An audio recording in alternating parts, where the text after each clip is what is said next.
इस कहानी को मैंने एडिट और अनुवादित किया है। धन्यवाद।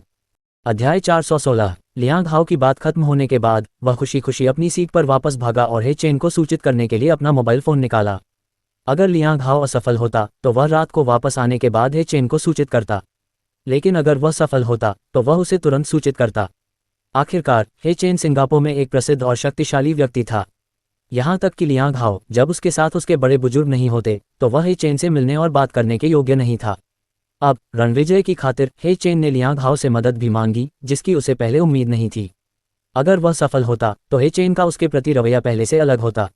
अब बेशक वह बहुत खुश था और उसने सीधे हे चेन का नंबर डायल किया। बड़े हे, मेरे बॉस ने सहमति दे दी है।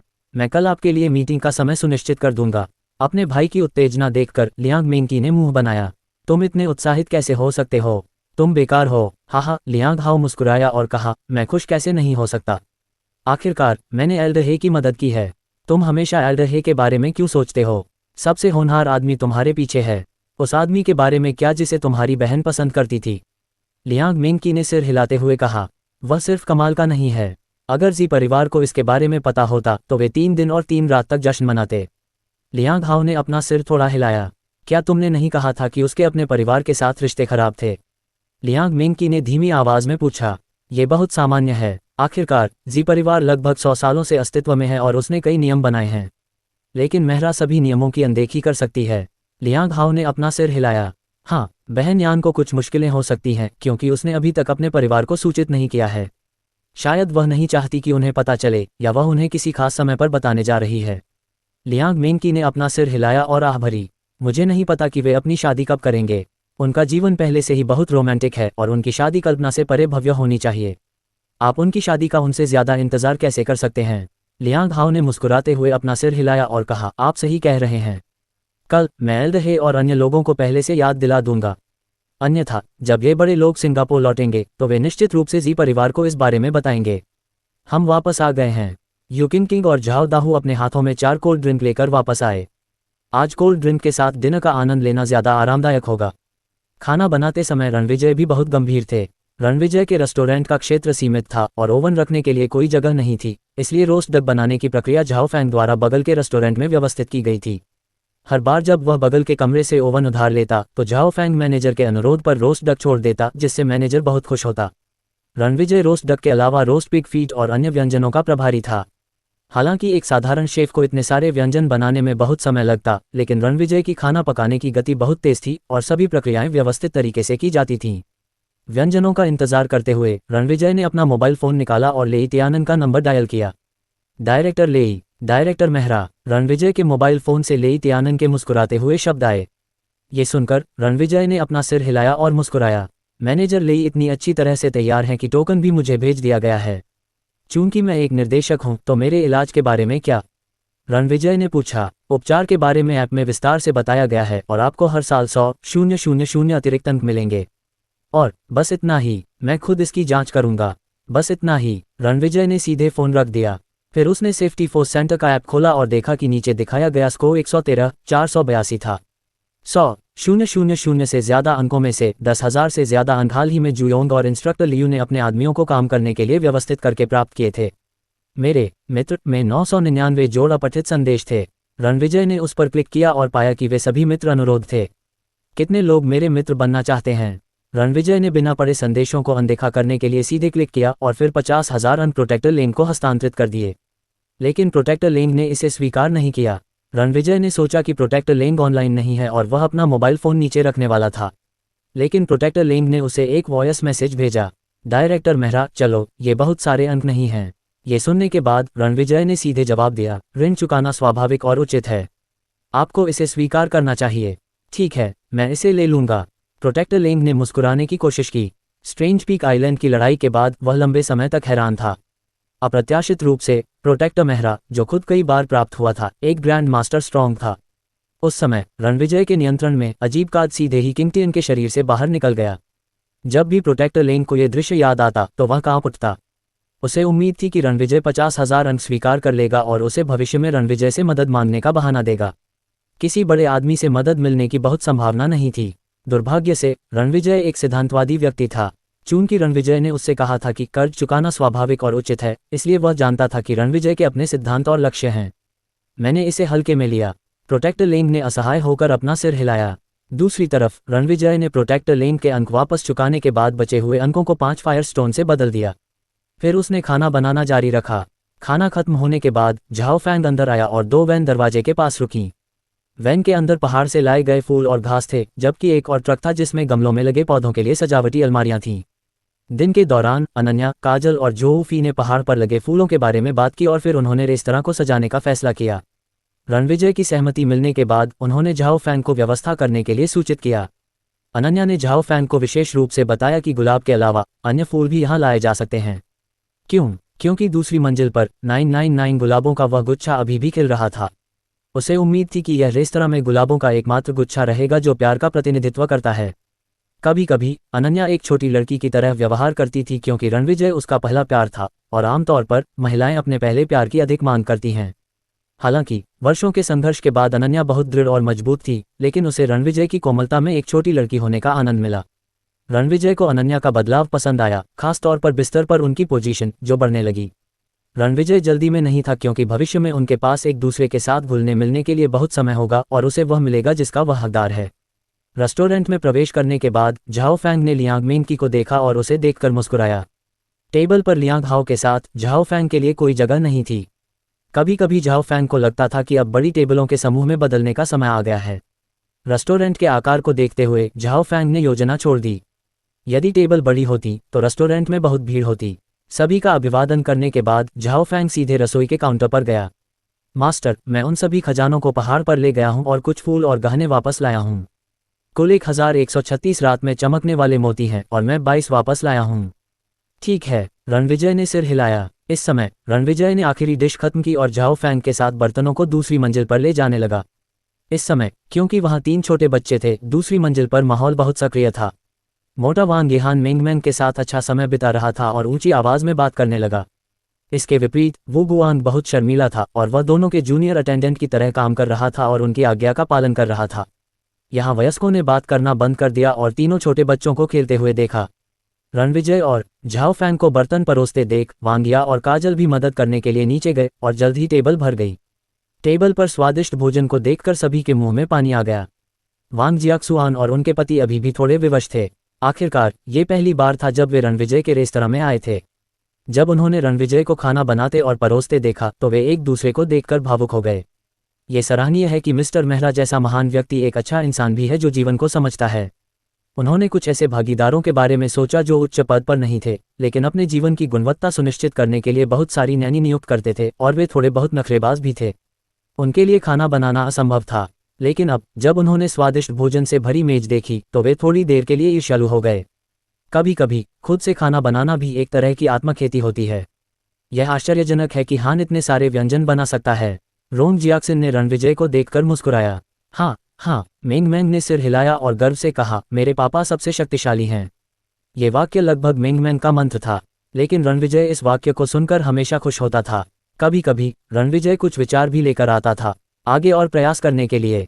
वह सर्वशक्तिमान पिता बनना चाहता था जिसे मिंगमैन हर समय पूछता रहे, लेकिन उसे ये भी उम्मीद थी कि एक दिन उसकी बेटी उससे ज्यादा हासिल करेगी जिससे वह ज्यादा खुश होगा।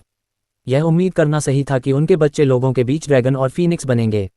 रणविजय को पता ही नहीं चला कि कब उसके मन में यह विरोधाभासी विचार आने लगा कि वह मिंगमैन को धीरे धीरे बड़ा होते देखना चाहता है और साथ ही उसे एक प्यारी सी बच्ची और राजकुमारी के रूप में देखना चाहता है। दरअसल रणविजय जानता था कि पिता का यही मतलब होता है। सभी ने खाना कम खाना शुरू कर दिया और कम बात की। तीनों छोटे बच्चों, जिनमें से प्रत्येक के पास भुने हुए सूअर के खुर थे, के मुंह चिकने थे। यहाँ तक कि वांग येहान का चेहरा भी तेल से सना हुआ था। हालांकि उसने उदासीनता से कहा, यह बहुत स्वादिष्ट है। रात के खाने के बाद लगभग 8 बजे वे चाय पीने के लिए सोफे पर बैठे और तीनों छोटे बच्चे खिलौनों से खेल रहे थे। 8:30 बजे वांग जियाविन उन्हें ले गया। शाम को वे वांग कियांग के घर जाएंगे जिसमें 3 बेडरूम और एक हॉल है, जहां उन्होंने रात रुकने की योजना बनाई थी। अनन्या ने काजल को देखा और कहा, फूल आ गए हैं, चलो उन्हें प्रदर्शन पर लगाते हैं। ठीक है, चलो। जोहूफी ने उसकी गांड पर तमाचा मारा और खड़ी हो गई। मैं भी चलूंगी, चलो चलो। मिंगमैन सोफे से उतरी और सीढ़ियों की ओर भागी। जैसे ही वह 2 कदम चली, रणविजय ने उसे पकड़ लिया और अपनी बाहों में जकड़ लिया। अपने होठों पर मुस्कान के साथ रणविजय तेजी से सीढ़ियों की ओर चला गया और कहा, चलो हम पहले हैं। ठीक है, हम पहले हैं, हम सबसे तेज हैं, पापा और मैं सबसे तेज हैं। मिंग मैंग ने खुशी जताते हुए अपनी बड़ी आंखों से पीछे देखा। छोटी महिला के हाव भाव के अनुसार ऐसा लग रहा था कि सबसे पहले नीचे जाना सबसे खुशी की बात थी। कभी कभी बच्चों के लिए संतुष्ट होना आसान होता है। अनन्या और बाकी लोग नीचे जाते समय अपनी हंसी रोक नहीं पाए। इस समय रेस्टोरेंट की पहली मंजिल पर केवल झाओ फैंग ही सदस्य की डाइनिंग टेबल पर बैठा था और अपने मोबाइल फोन से खेल रहा था। भीड़ को नीचे आते देख वह खड़ा हो गया और उन्हें बाहर ले गया। उसने वैन से सारा सामान बाहर निकाल लिया। उनमें फूल, घास, मिट्टी और स्पिरिट वाटर के बैरल, रात में चमकने वाले मोती थे। ये लगभग पर्याप्त होना चाहिए। झाओ फैंग ने अनन्या को देखा और कहा, उस ट्रक पर अलमारियों को देखो और वहाँ सभी प्रकार के आकार और साइज हैं। तुम अपनी ज़रूरत के हिसाब से चुन सकती हो। ठीक है, अनन्या ने सिर हिलाया और अपने बगल में खड़ी वैन को देखा। लंबी वाली को पियानो के दाईं ओर रखा जा सकता है, जो उन टेबलों को अलग कर देगा। इस पर खांचे हैं और हम इस पर सीधे घास रख सकते हैं, जैसे कुछ फूल और 2 रात में चमकने वाले मोती। अनन्या ने ट्रक पर एक शेल्फ की ओर इशारा किया। मैं इसे ले आऊंगी। झाओ फैंग ट्रक से सीधे बाईं ओर कूद गया और शेल्फ को नीचे ले आया। ये लंबी शेल्फ रसोई के बाईं ओर रखी जा सकती है। अनन्या ने एक लंबी शेल्फ की ओर इशारा किया। झो फी ने भी एक की ओर इशारा किया और कहा, इन 2 छोटी वाली को 2 खिड़कियों के नीचे रखा जा सकता है। हाँ, ये भी। अनन्या ने सिर हिलाया। इसलिए उन्होंने चुनना शुरू कर दिया। जब दूसरे सलाह दे रहे थे, अनन्या ने अंतिम निर्णय लिया। आखिरकार वह परिचारिका थी जिसे बोलने का अधिकार था। रणविजय मिंग मैंग को अपनी बाहों में लेकर खड़ा था। मिंग मैंग समय समय पर अपनी छोटी बाँह हिलाती रही। सभी चयन के बाद अनन्या, झो फी, काजल और वांग या ने काम करना शुरू कर दिया। दूसरों को काम करने देने के बजाय उन्होंने दस्ताने पहने और खुद ही काम किया। अनन्या ने फूलों को सजाना सीख लिया था, इसलिए उसके लिए रोपाई करना बहुत आसान था, बस मिट्टी की जरूरत थी। जब बाकी लोग व्यस्त थे, रणविजय और मिंग मैंग पियानो के सामने बैठे थे। रणविजय पियानो बजा रहा था, जबकि मिंग मैंग उसकी बाहों में गुनगुना रहा था। अनन्या ने सबसे पहले पियानो के दाईं ओर शेल्फ पर 4 फूल लगाए। जैसे ही वह घास लगाने वाली थी, उसने इसके बारे में सोचा और थोड़ा निराश होकर मुंह बनाया। रणविजय के पियानो का टुकड़ा बजाने के तुरंत बाद उसने कहा, रणविजय आओ और देखो, क्या घास में थोड़ा बड़ा गैप है। ये सुनकर रणविजय खड़ा हो गया, शेल्फ को देखा और मुस्कुराते हुए कहा, बुरा नहीं है, ये साफ सुथरा और अच्छा है, ये बहुत सुंदर है, माँ कमाल की है। मिंग मैंग ने उसकी तारीफ की। ये सुनकर अनन्या बहुत खुश हुई। उसने हंसते हुए कहा, लेकिन मुझे लगता है कि यह गैप थोड़ा बड़ा है। ये पहाड़ पर घास जितना घना नहीं है, चलो इसे साथ में करते हैं। रणविजय ने हंसते हुए मिंग मैंग को जमीन पर लिटा दिया और उसे खेलने के लिए रात में चमकने वाला मोती दिया। फिर वह अनन्या के पास गया। शेल्फ के ऊपर आयताकार बॉक्स में घास इकट्ठी होने लगी। धीरे धीरे घास घनी हो गई।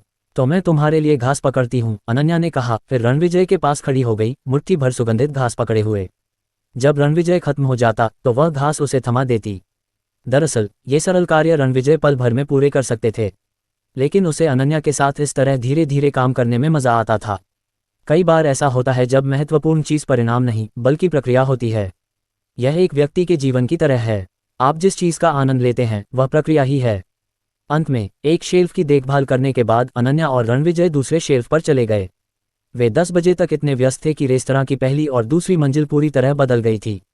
इन सजावटों ने रेस्तरां में बहुत अधिक जीवंतता जोड़ दी। क्या हम लाइट बंद करके देख लें?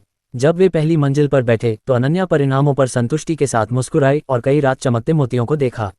ठीक है, झो फी उठकर पीछे चली गई। मैं लाइट बंद कर दूंगी। लाइटें बुझ गईं। पहली मंजिल पर 12 रात चमकते मोती धीरे धीरे चमकने लगे। अच्छा, कितना सुंदर है। मिंग मैंग ने पलकें झपकाईं और खुशी मनाई। अद्भुत! उद्धरण चिन्ह ... उद्धरण चिन्ह। भीड़ ने आश्चर्यचकित होकर कहा। यह एक बहुत ही खास अनुभव था। कुछ मिनट देखने के बाद उन्होंने डाइनिंग रूम को रोशन करने के लिए लाइटें चालू कर दीं। लगभग 10:30 बज रहे थे, इसलिए वे घर वापस चले गए। काजल ने इन दिनों काम पर वापस जाने की योजना नहीं बनाई थी। कंपनी की मुख्य इमारत के बगल में स्थित कम ऊंचाई वाली इमारत का निर्माण पूरा होने वाला था। काजल ने इस बारे में सोचा और अपने लिए छुट्टी मनाने का फैसला किया। 10:30 बजे रणविजय मिंग मैंग को पकड़े हुए अनन्या के साथ ऊपर चला गया।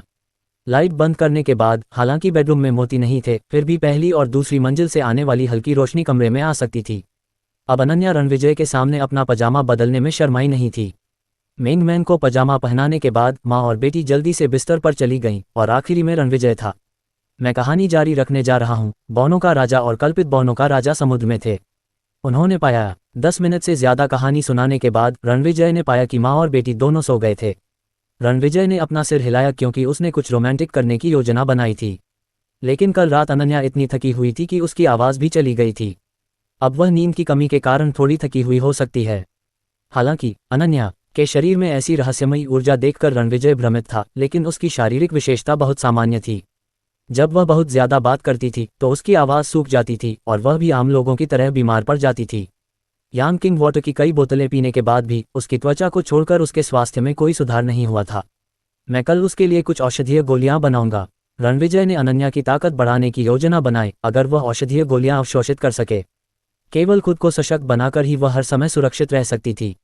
रात चुपचाप गुजर गई। अगली सुबह रणविजय नाश्ता बनाने के लिए सबसे पहले उठा। 7 बजे तक माँ और बेटी उठ गईं। धो और ब्रश करो, धो और ब्रश करो और अपने दांत सफ़ेद करो। अनन्या ने मेंगमैन के दांत ब्रश करने के बाद मेंगमैन खुशी से गुनगुनाया। अनन्या ने पहले छोटी लड़की को संभाला और फिर खुद को साफ करना शुरू कर दिया। बालों में कंघी करते हुए वह गुनगुना भी रही थी। हम आह। कुछ शब्द गुनगुनाते ही अनन्या अचानक स्तब्ध रह गई। उसने एक पल सोचा और अचानक उसकी बड़ी बड़ी आंखें चमक उठीं। ओह हाँ, उसने जल्दी से दराज में से एक कलम और कागज़ निकाला और कुछ पंक्तियां लिखीं। फिर उसने शब्दों को देखा और कुछ और बार गुनगुनाए। उसकी आंखों की रोशनी और भी ज़्यादा चमकीली होती जा रही थी।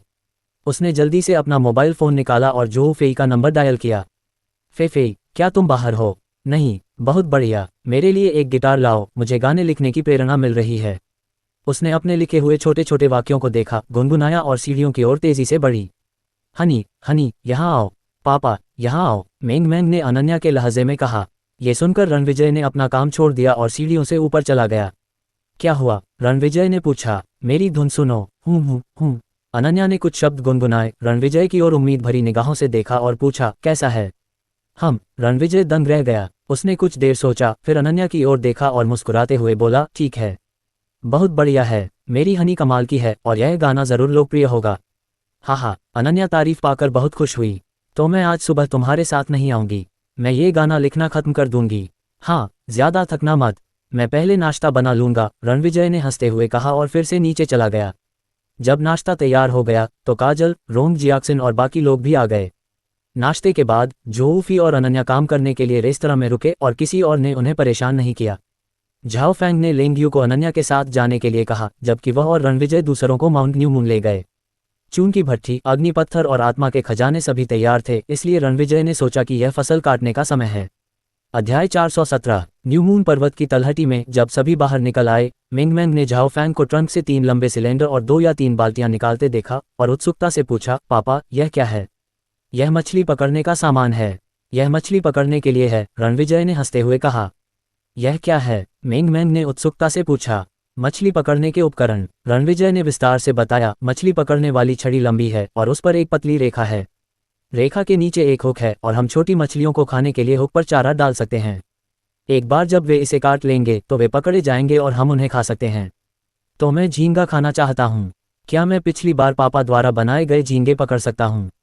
मेंगमैन ने पूछा। मेंगमैन, तुम मछली पकड़ने वाली छड़ी से झींगा नहीं पकड़ सकते। तुम्हें एक जाल की ज़रूरत है। हमारे पास यहाँ एक मछली पकड़ने का जाल है और मैं बाद में तुम्हारे लिए कुछ झींगा पकड़ लूँगा। हम दोपहर को वापस जाने पर उन्हें खा सकते हैं, वांग मिंग ने मुस्कुराते हुए कहा। बढ़िया, मेंगमैन ने स्पष्ट रूप से बड़बड़ाते हुए अपनी बड़ी आंखों से बाएं और दाएं देखा। जब वे जंगल पार करके लॉन पर आए तो मेंगमैन ने कहा, पापा कृपया मुझे नीचे उतार दें, मैं बिग हिहेई और लिटिल हिहेई को ढूंढने जाऊंगी। हाँ, पापा को एक किस दो। रणविजय मुस्कुराया। मवा। मेंगमैन ने अपने छोटे गुलाबी होंठों से रणविजय को 3 बार चूमा। रणविजय द्वारा उसे लॉन पर रखने के बाद वह खुशी से दौड़ी और दौड़ते हुए चिल्लाने लगी, बिग हिहेई, लिटिल हिहेई, मैं आ रही हूँ। ओह वो, पीछे के पहाड़ से 2 आवाज़ें आईं। हमेशा की तरह पहले लिटिल हेई दिखाई दिया, फिर दहेई। हालांकि हर बार ऐसा ही होता था, दहेई और लिटिल हेई बहुत खुश थे और मेंगमैन भी, मानो वे कभी भी पर्याप्त मज़ा नहीं ले पाएंगे। रणविजय ने छोटी लड़की की पीठ को कोमलता से देखा। आज मेंगमैन ने सफ़ेद शॉर्ट स्लीव शर्ट, जीन्स और गुलाबी स्नीकर्स पहने हुए थे। अनन्या ने उसे मिकी माउस हेयर स्टाइल दिया और उसने अपनी टोपी नहीं लगाई, जिससे वह दौड़ते समय और भी प्यारी लग रही थी। औषधीय गोलियां बनाने के लिए दौड़ने के बजाय रणविजय पहले पीछे के पहाड़ पर गया और थोड़ी देर के लिए मेंगमैन के साथ खेला। मेंगमैन, थोड़ी देर अपने दोस्तों के साथ खेलो, डैडी कुछ और करने जा रहे हैं। बोलते हुए रणविजय ने मेंगमैन के छोटे सिर को छुआ। ठीक है, समझ गया, मेंगमैन ने जवाब दिया और दहेई के पास भाग गया। रणविजय मुस्कुराया और अपना सिर हिलाया। फिर वह उठकर थंडर यांग ट्री के पास गया। मैं भी देखूंगा, वांग मिंग उसके पीछे गया। थंडर यांग ट्री पर पहुंचने के बाद रणविजय ने 5 तत्वों की भट्टी के सामने 10 सेकंड तक विचार किया। उसके हाथ की एक लहर के साथ आध्यात्मिक जड़ी बूटियां उसके सामने जमीन पर उड़ गईं और एक अग्नि पत्थर 5 तत्वों की भट्टी की ओर उड़ गया और आग की लपटों में फूटने लगा। क्या ये शुरू होने वाला है? वांग मिंग थोड़ा उत्साहित था। वह उत्सुक था क्योंकि यह पहली बार था जब उसने दूसरों को औषधीय गोलियां बनाते देखा था। हाँ, रणविजय ने सिर हिलाया और जड़ी बूटियों को 5 तत्वों की भट्टी में उड़ने के लिए नियंत्रित करना शुरू कर दिया। सबसे पहले बैगांत घास डाली गई। तीसरे चरण के आध्यात्मिक खजाने के रूप में बैगांत घास शरीर की गुणवत्ता, विशेष रूप से किसी की ताकत में सुधार कर सकती है। औषधीय गोलियों का ये पहला बैच सभी हैवान गोलियां थीं जिन्हें रणविजय ने दहेई को देने की योजना बनाई थी। वे दहेई की शारीरिक फिटनेस और शक्ति में सुधार कर सकते थे और उसकी हड्डियों को मजबूत कर सकते थे। बैगांत घास और एक अन्य तीसरे चरण के आध्यात्मिक खजाने जिनेलियन लीफ को मुख्य सामग्री के रूप में और 36 प्रकार की आध्यात्मिक जड़ी बूटियों के साथ, जिनमें से 17 दूसरे चरण की थीं और 19 पहले चरण की थीं, और फिर यान किंग जल के साथ मिश्रित होने पर रणविजय को यकीन था कि वह सबसे अच्छी हैवान जादुई गोलियां बनाएंगे। बैगांत घास को 5 तत्वों की भट्टी में भेजे जाने के बाद रणविजय की आंखों में चमक के साथ लौ अचानक 10 गुना बढ़ गई। 10 मानक सेकंड के बाद रणविजय ने लौ को कई स्तरों पर कम कर दिया। इस समय बैगांत घास दानेदार धुएं में बदल गई थी जिसने 5 तत्वों की भट्टी को भर दिया। रणविजय के नियंत्रण में बैगांत घास से निकलने वाले धुएं को एक छोटे से क्षेत्र में संपीड़ित किया गया और फिर उसने जिनेलियन लीफ को भट्टी में डाल दिया। फिर से उठने वाली आग पहले से भी अधिक तेज थी। इस बार लौ को कई स्तरों तक कम होने में 10 मिनट लगे। जिनेलियन लीफ भी एक दानेदार चमकदार धुंध में बदल गई थी जो हल्के सोने की थी और नीले धुएं के पीछे संपीड़ित थी। हल्का कोहरा 2 टैडपोल की तरह था जो 5 तत्वों की भट्टी में घूम रहे थे। इसके बाद रणविजय ने थोड़ी मात्रा में यान किंग पानी डाला। स्विश! यान किंग पानी तुरंत धुएं में बदल गया जिससे 2 हल्के कोहरे के स्तंभों के चारों ओर एक घेरा बन गया। इसके बाद रणविजय ने बारी बारी से 36 तरह की आध्यात्मिक जड़ी बूटियां डालीं।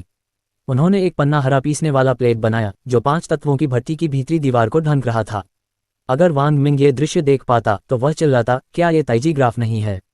हालांकि वांग मिंग 5 तत्वों की भट्टी के अंदर नहीं देख पाया, इसलिए वह एक तरफ खड़ा रहा, आधे घंटे से ज्यादा समय तक उसे देखता रहा और अंत में अपना सिर हिलाया।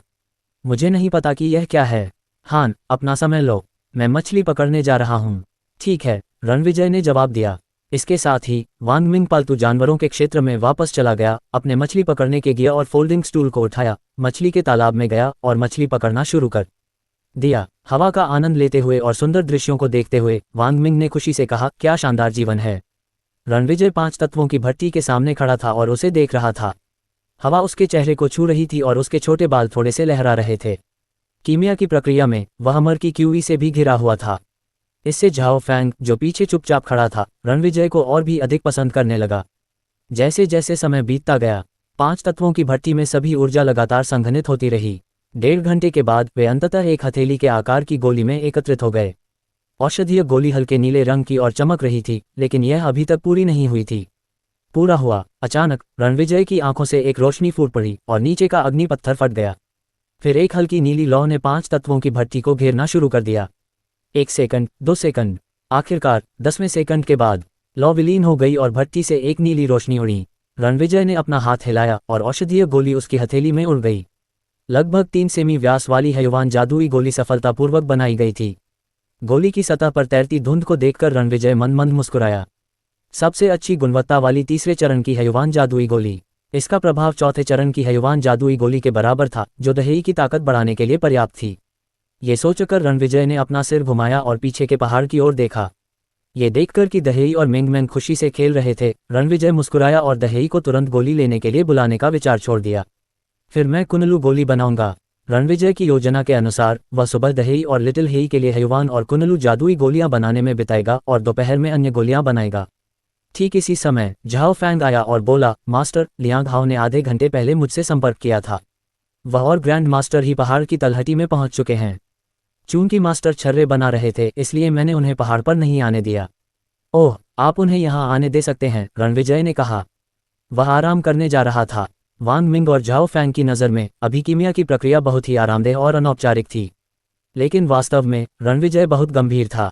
हालांकि वहां बहुत सारी आध्यात्मिक जड़ी बूटियां थीं, उनमें से अधिकांश तीसरे चरण से नीचे थीं, और एक बार भट्टी फटने के बाद रणविजय को फिर से कच्चा माल ढूंढना पड़ा। इसलिए 1 घंटे से अधिक समय तक शोधन पर ध्यान केंद्रित करना बहुत थका देने वाला था। हालांकि युवान जादुई छर्रे बन चुके थे, फिर भी कुनलू छर्रे बनाना मुश्किल था। इसलिए रणविजय ने आराम करने और खुद को समायोजित करने का फैसला किया। चूंकि इस दौरान ही चेन यहाँ आया था, इसलिए रणविजय ने पहले उनसे मिलने की योजना बनाई। मैं उन्हें फ़ोन करूंगा। झाओ फैंग ने सिर हिलाया और फ़ोन करना शुरू कर दिया। फिर वे पहाड़ी क्षेत्र की ओर आगे बढ़ गए। झाओ फैंग थोड़ा उत्साहित था। कुछ देर तक रणविजय को देखने के बाद वह पूछे बिना नहीं रह सका, मास्टर, क्या मैं इस समय गोली लेने के बाद दहेई को हरा सकता हूँ? हाल ही में पहाड़ पर बहुत से लोग थे और दहेई को पता था कि वहाँ 2 बुजुर्ग हैं, इसलिए उसने पहले से बेहतर व्यवहार किया था। हालांकि उसने फिर भी झाओ फैंग को 5 या 6 बार धक्का दिया और हर बार जब झाओ फैंग को धक्का दिया गया तो वह 7 या 8 मीटर पीछे चला गया। इससे झाओ फैंग बहुत असहाय महसूस कर रहा था, जिसने अपनी ताकत बढ़ाने के बाद दहेई को कई बार धक्का देने की योजना बनाई थी। कल मास्टर ने कहा कि वह उसे गोली देगा। झाओ फैंग इतना उत्साहित था कि वह कल रात लगभग सो नहीं सका, लेकिन उसे निराश होना ही था। रणविजय ने झाओ फैंग की ओर मुस्कुराते हुए देखा। झाओ फैंग की उम्मीद भरी आंखों के नीचे अपना सिर हिलाया और निर्दयता से कहा, तुम इसे हरा नहीं सकते। युवान जादुई गोली खाने के बाद दाहेई को क्यूई प्रशिक्षण के मध्य चरण यानी अर्थ स्टेज मास्टर स्तर पर आगे बढ़ने में सक्षम होना चाहिए। हालांकि झाओ फैंग तीसरे चरण की गोली भी लेगा, लेकिन उसे उतनी पदोन्नति नहीं मिलेगी। झाओ फैंग अब इनवर्ट स्ट्रेंथ के शिखर पर था और वह गोली की मदद से अधिक क्यूई रिफाइनिंग के शुरुआती चरण तक आगे बढ़ सकता था। हालांकि रणविजय उसे तेज गति से क्यूई रिफाइनिंग चरण के शिखर तक पहुंचा सकता था, जो ग्रैंड मास्टर के स्तर से सिर्फ एक कदम दूर था, लेकिन ये झाओ फैंग की बाद की साधना में बहुत ज्यादा परेशानी पैदा कर सकता था और झाओ फैंग के भविष्य को भी नष्ट कर सकता था। अस्थिर जड़ वाले साधक को अनुमति नहीं थी। रणविजय बिल्डिंग बेस के मध्य चरण में आगे बढ़ने की जल्दी में नहीं था। वह जानता था कि औषधीय छर्रों के साथ आगे बढ़ने से उसे बहुत फायदा नहीं होगा और उसके लिए थंडर यांगवुड की मदद से बाद में सहजता चरण में आगे बढ़ना बेहतर था। इस समय रणविजय के शब्दों को सुनकर झाओ फैंग का मुंह थोड़ा कांप उठा। ठीक है, मैं इसे सहन करूंगा। झाओ फैंग मुस्कुराया और अपना सिर हिलाया। हालांकि वह कई बार दहेई को हराना चाहता था, लेकिन वास्तव में दहेई और लिटिल हेई के साथ उसका रिश्ता बेहतर था। वे अभी आधा रास्ता ही तय कर पाए थे कि लियांग मिंग की खुशी खुशी जंगल से बाहर निकल आई। लियांग हाओ के अलावा हे चेन और 3 अन्य अधेड़ उम्र के पुरुष उसके पीछे चल रहे थे। बॉस, हम यहाँ हैं। लियांग मिंग की ने दूर से हाथ हिलाया और एक मीठी मुस्कान के साथ नमस्ते कहा, लेकिन फिर वह मुड़ी और किनारे पर फूलों के समुद्र क्षेत्र की ओर भाग गई। लियांग हाओ ने मुस्कुराते हुए उसकी ओर देखा और रणविजय के पास आने के लिए आगे बढ़ गई। बॉस, लियांग हाओ ने विनम्रता से मुस्कुराते हुए कहा, ये ग्रैंड मास्टर हे चेन हैं, जिनका मैंने आपसे जिक्र किया था। नमस्ते मास्टर झांग। हे चेन ने हाथ बढ़ाया और विनम्रता से कहा, स्ट्रेंज पीक आइलैंड की पिछली लड़ाई में मास्टर झांग का प्रदर्शन सराहनीय था। मैंने सुना है कि लियांग हाओ मास्टर झांग को जानते हैं, इसलिए मैं आपसे मिलने यहाँ आया हूँ। नमस्ते। रणविजय ने हल्के से सिर हिलाया, हे चेन से हाथ मिलाया और कहा, मैंने सुना है कि आप सभी सिंगापुर से हैं। ये सही है, हे चेन ने मुस्कुराते हुए कहा, मैं उनकी रक्षा करने के लिए यहाँ हूँ। ये हे बेंचेंग है, मेरा भतीजा, जो पारिवारिक व्यवसाय चलाता है। ये हुआंग युआन है, जो सिंगापुर चैम्बर ऑफ कॉमर्स का अध्यक्ष और हुआंग परिवार का मुखिया है। ये लू जुवान है, जो लू परिवार का मुखिया है। जी परिवार से कोई नहीं? रणविजय ने पूछा। जी परिवार भी सिंगापुर में एक व्यवसायी परिवार था। वे इस व्यावसायिक वार्ता में भाग लेने के लिए किसी को कैसे नहीं भेज सकते थे? श्री झांग, हुआंग युआन ने कहा, जी परिवार के न आने का कारण यह है कि उनका मुख्य व्यवसाय चीन में है। इसके अलावा वे हाल ही में कई बड़े व्यवसायों में व्यस्त हैं, इसलिए उनके पास इस वार्ता में भाग लेने का कोई समय नहीं है। मैं समझ गया। रणविजय ने सिर हिलाया। हालांकि हुआंग युआन ने उसे सीधे नहीं बताया, लेकिन उसके हाव भाव और लहजे से यह अनुमान लगाया जा सकता था कि जी परिवार और उनके शकल के बीच संबंध बहुत अच्छे नहीं हो सकते हैं। जी परिवार भी एक प्रसिद्ध परिवार है जो मुख्य रूप से व्यवसाय में लगा हुआ है। हालांकि एल्डजी अब पारिवारिक व्यवसाय के प्रभारी नहीं हैं, फिर भी वे परिवार के सबसे आधिकारिक सदस्य हैं। जी परिवार में सबसे शक्तिशाली master grand master early stage में हैं और परिवार में कई क्यूई स्ट्रेंथ मास्टर हैं। हे चेन ने एक पल के लिए सोचा और आगे कहा, जी परिवार के वर्तमान मुखिया जी टेंग फेई अनन्या के सबसे बड़े चाचा हैं। मैंने सुना है कि अनन्या के माता पिता को महत्वपूर्ण कार्य नहीं सौंपे गए हैं, बल्कि वे एक सहायक कंपनी में सिर्फ अधिकारी हैं। अब जब मास्टर मेहरा अनन्या के पति बन गए हैं, तो मुझे यकीन है कि जी परिवार एक उच्च स्तर पर जाएगा। सिंगापुर लौटने के बाद मैं अनन्या के पिता को हमारे चैम्बर ऑफ कॉमर्स का उपाध्यक्ष बनाने के लिए आवेदन करूंगा, हुआंग युआन ने तुरंत कहा। इस बार उनकी यात्रा का उद्देश्य अनन्या और जी परिवार के साथ अपने संबंधों के माध्यम से मास्टर मेहरा के साथ एक दोस्ताना रिश्ता बनाना था। मेहरा हांगकांग में मशहूर और दूसरे नंबर के डायरेक्टर थे। अगर वे उनके साथ अच्छे संबंध बनाए रख पाते तो हांगकांग में उनका कारोबार बहुत आसान हो जाता। रणविजय भी अपनी योजनाओं के बारे में स्पष्ट थे। इसके बारे में सोचने के बाद रणविजय ने अपना सिर हिलाया और कहा, मैंने अभी तक प्रपोज नहीं किया है।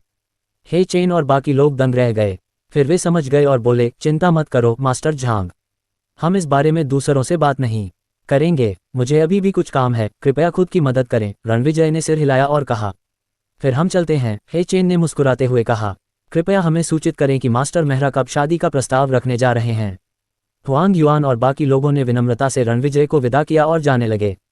पहली मुलाकात के लिए उन्होंने बहुत ज़्यादा बात करने की योजना नहीं बनाई थी और कोई लाभ नहीं उठाना चाहते थे, क्योंकि उनका एकमात्र उद्देश्य रणविजय से मिलना था। रणविजय केवल उन्हें याद दिलाकर तैयारी करना चाहते थे। वह प्रस्ताव करते समय दोनों पक्षों को दुखी नहीं करना चाहता था। क्या होगा अगर जी परिवार ने उससे पूछा, तुम कौन हो, तुम कहाँ से आए हो, तुम्हारी कीमत कितनी है, क्या तुम अनन्या से मुकाबला कर सकते हो? रणविजय को डर था कि वह सवाल पूछने वाले को थप्पड़ मारने से खुद को नहीं रोक पाएगा। किसी भी ग्रैंड मास्टर का अपमान नहीं किया जा सकता, रणविजय की तो बात ही छोड़िए। उसे इस तरह की गपशप पसंद नहीं थी और खेती की दुनिया में युद्ध से पहले बहुत कम लोग भाषण देते थे। पहाड़ पर वापस आकर रणविजय ने खुद को समायोजित किया और भट्टी में औषधीय छर्रों का दूसरा दौर शुरू किया।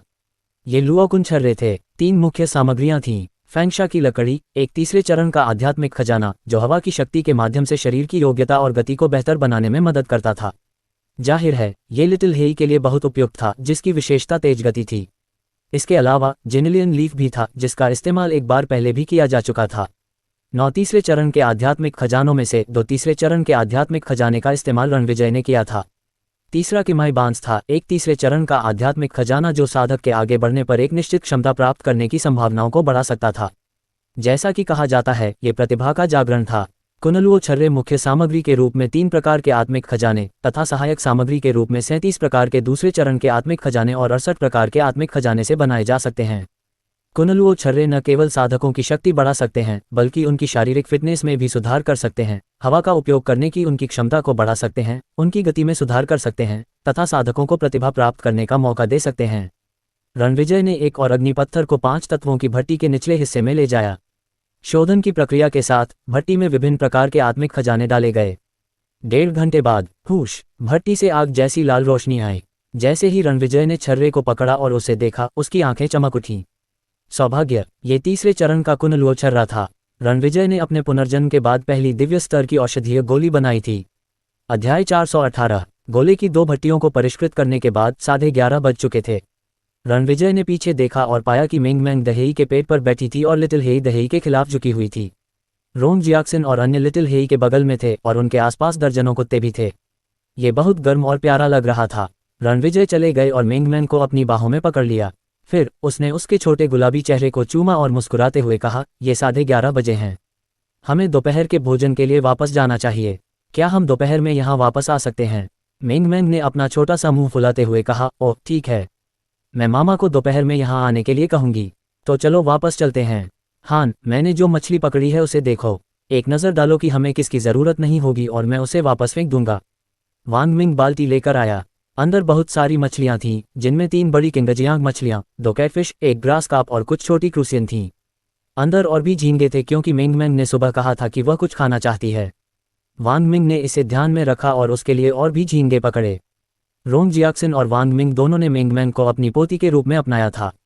उन्हें यह भी उम्मीद थी कि वांग या को एक अच्छा पति मिल जाए और वह एक प्यारे से बच्चे को जन्म दे। बेशक मेंगमैन जैसी प्यारी छोटी लड़की भी ठीक रहेगी। हालांकि वांग या अभी अभी एक दर्दनाक रिश्ते से उभरी थी और उन्हें पता था कि यह सही समय नहीं था। उन सभी को वापस ले जाओ, मेंगमैन को अपनी बाहों में लेकर आगे बढ़ते हुए रणविजय ने जवाब दिया। लोगों का एक समूह उसके पीछे पीछे चला गया, साथ ही 2 ही शक्तियां भी। जब वह पहाड़ की चोटी पर पहुंचा तो रणविजय अपने होठों पर मुस्कान लिए रुक गया।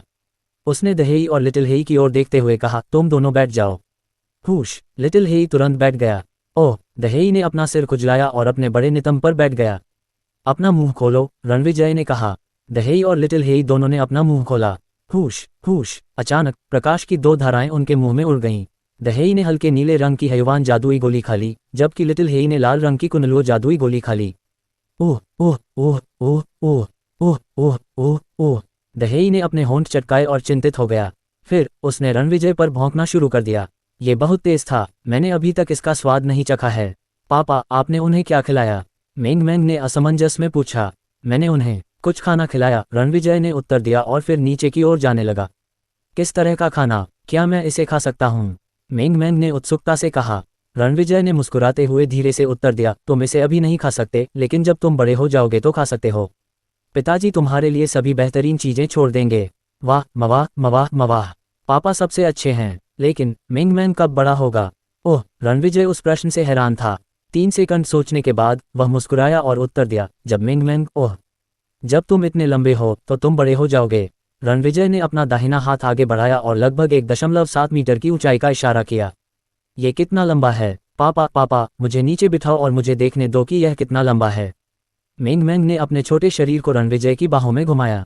रणविजय द्वारा उसे जमीन पर लिटाने के बाद उसने अपना सिर उठाया और रणविजय की ओर देखते हुए पूछा, पापा ये कितना लंबा है?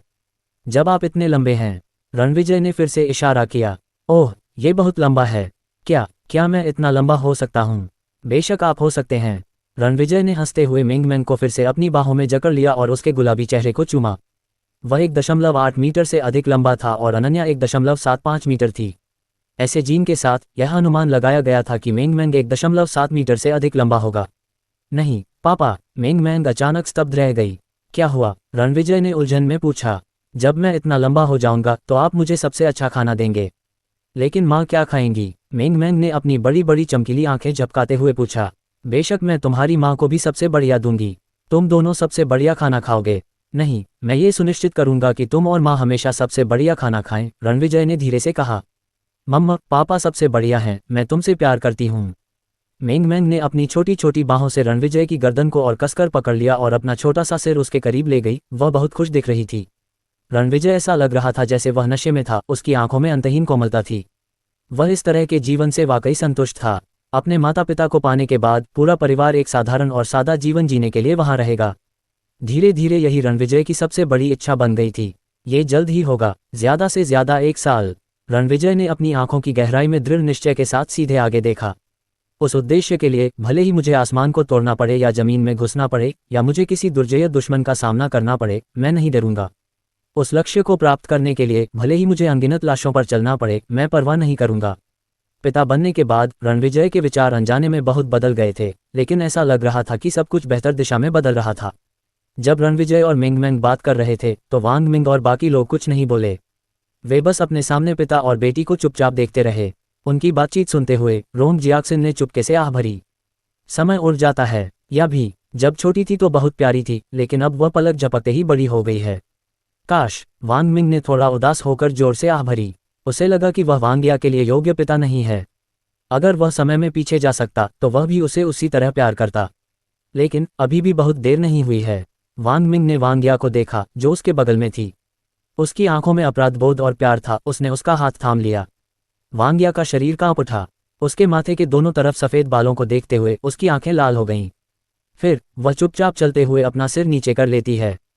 कभी कभी एक व्यक्ति अनजाने में शायद एक नज़र, एक क्रिया या एक वाक्य से प्रभावित हो सकता है। झाओ फैंग उनके बगल में चल रहा था। उसने भी अंदर ही अंदर गहरी सांस ली, ये सोचते हुए कि लियांग मेंकी कब सहमत होगी। गलती से उसके बगल में खड़ी काजल को देखने के बाद वह असहाय होकर मुस्कुराया। मास्टर की बहन के मन में मेरे लिए कुछ भावनाएं हैं और मेंकी का भाई स्पष्ट रूप से उसे पसंद करता है। काजल की वजह से लियांग हाओ झाओ फैंग से बात करने भी गया। उन्होंने बहुत ज्यादा बातें की और उसने उससे ऐसी बातें कहीं जैसे, तुम्हें मेरी बहन पसंद है ना? मैं तुम्हारा पूरा समर्थन करता हूँ। मैं आपको बता दूं, उसका जन्मदिन है। उसे खाना पसंद है, उसे पहनना पसंद है, उसे खेलना पसंद है। ये सब क्या गड़बड़ है? झाओ फैंग को लगा कि यह बहुत बड़ा सिरदर्द है। यह एक तेज गांठ की तरह था और उसे नहीं पता था कि इसे कब सुलझाया जा सकता है। लोगों का समूह कारों में सवार होकर वापस रेस्तरां में चला गया। पहाड़ पर थंडर यांग ट्री से ज्यादा दूर नहीं। दहेई और लिटिल हेई ने औषधीय छर्रे खाए तो उन्हें लगा कि उनके शरीर में कुछ साफ धाराएं फैल रही हैं। उनका पीछा करने के बजाय उन्होंने रणविजय और उसके लोगों को पहाड़ से नीचे जाते देखा। ओह ओह ओह! दहेई ने लिटिल हेई को देखा और अचानक 2 बार चिल्लाया। फिर उसने अपनी आंखों को पीछे घुमाने और जमीन पर गिरने से पहले अपने हाथों से खुद का गला पकड़ लिया। ओह नहीं, मुझे जहर दिया गया है। मैं मरने जा रहा हूँ। इससे पालतू जानवरों के इलाके में 30 से ज्यादा कुत्ते डर गए। हमारे मालिक को क्या हो गया है? क्या वह मरने वाला है? ओह! लिटिल हेई ने तिरस्कार से 2 बार भौंका। ये सुनकर दहेई सीधे उठकर बैठ गया और भौंका, ओह! क्या उसे यह पसंद नहीं आया? लिटिल हेई ने लगातार अपना सिर हिलाया। ये बेकार है, तुम साल के सबसे खराब अभिनेता हो। ओह! दहेई ने अपनी मुट्ठी भींची और कुछ कहने ही वाला था। अचानक उसकी आंखें चौड़ी हो गईं और उसकी सांस फूलने लगी। आग से जलने जैसा महसूस करते हुए वह लॉन पर गिर पड़ा और लगातार इधर उधर लौटने लगा। लिटिल हेई की प्रतिक्रिया और भी मजबूत थी। अपने पैर को लात मारने के बाद वह अकड़कर लॉन पर गिर पड़ा। वह लगातार कांप रहा था, मानो ऐंठन हो रही हो। उन दोनों को बहुत दर्द हो रहा था। वास्तव में पदोन्नत होना एक बहुत ही सुखद प्रक्रिया होनी चाहिए, लेकिन दहेई और लिटिल हेई जैसे साधारण जानवरों के लिए उन्हें उस रास्ते पर और भी अधिक दर्द सहना पड़ा। दहेई और लिटिल हेई भी जानते थे कि क्या हो रहा है, इसलिए वे इसे सहन कर रहे थे। Click click click click. Little हेई एक ठंडी जगह में फंसा हुआ लग रहा था, जहां ठंड बहुत ज्यादा थी। ऐसा लग रहा था जैसे काटने वाली हवा लगातार उसके शरीर, हड्डियों और आंतरिक अंगों पर बह रही हो। लिटिल हेई के दांत लगातार एक दूसरे से टकरा रहे थे, जिससे एक श्रृंखला बन रही थी आवाजें। लगभग 10 मिनट के बाद एक दांत अचानक पाउडर में बदल गया, उसके बाद दूसरा, तीसरा। जल्द ही उसके सारे दांत टूट गए, लेकिन फिर उसे लगा कि अब वह इतना ठंडा और दर्दनाक नहीं रहा।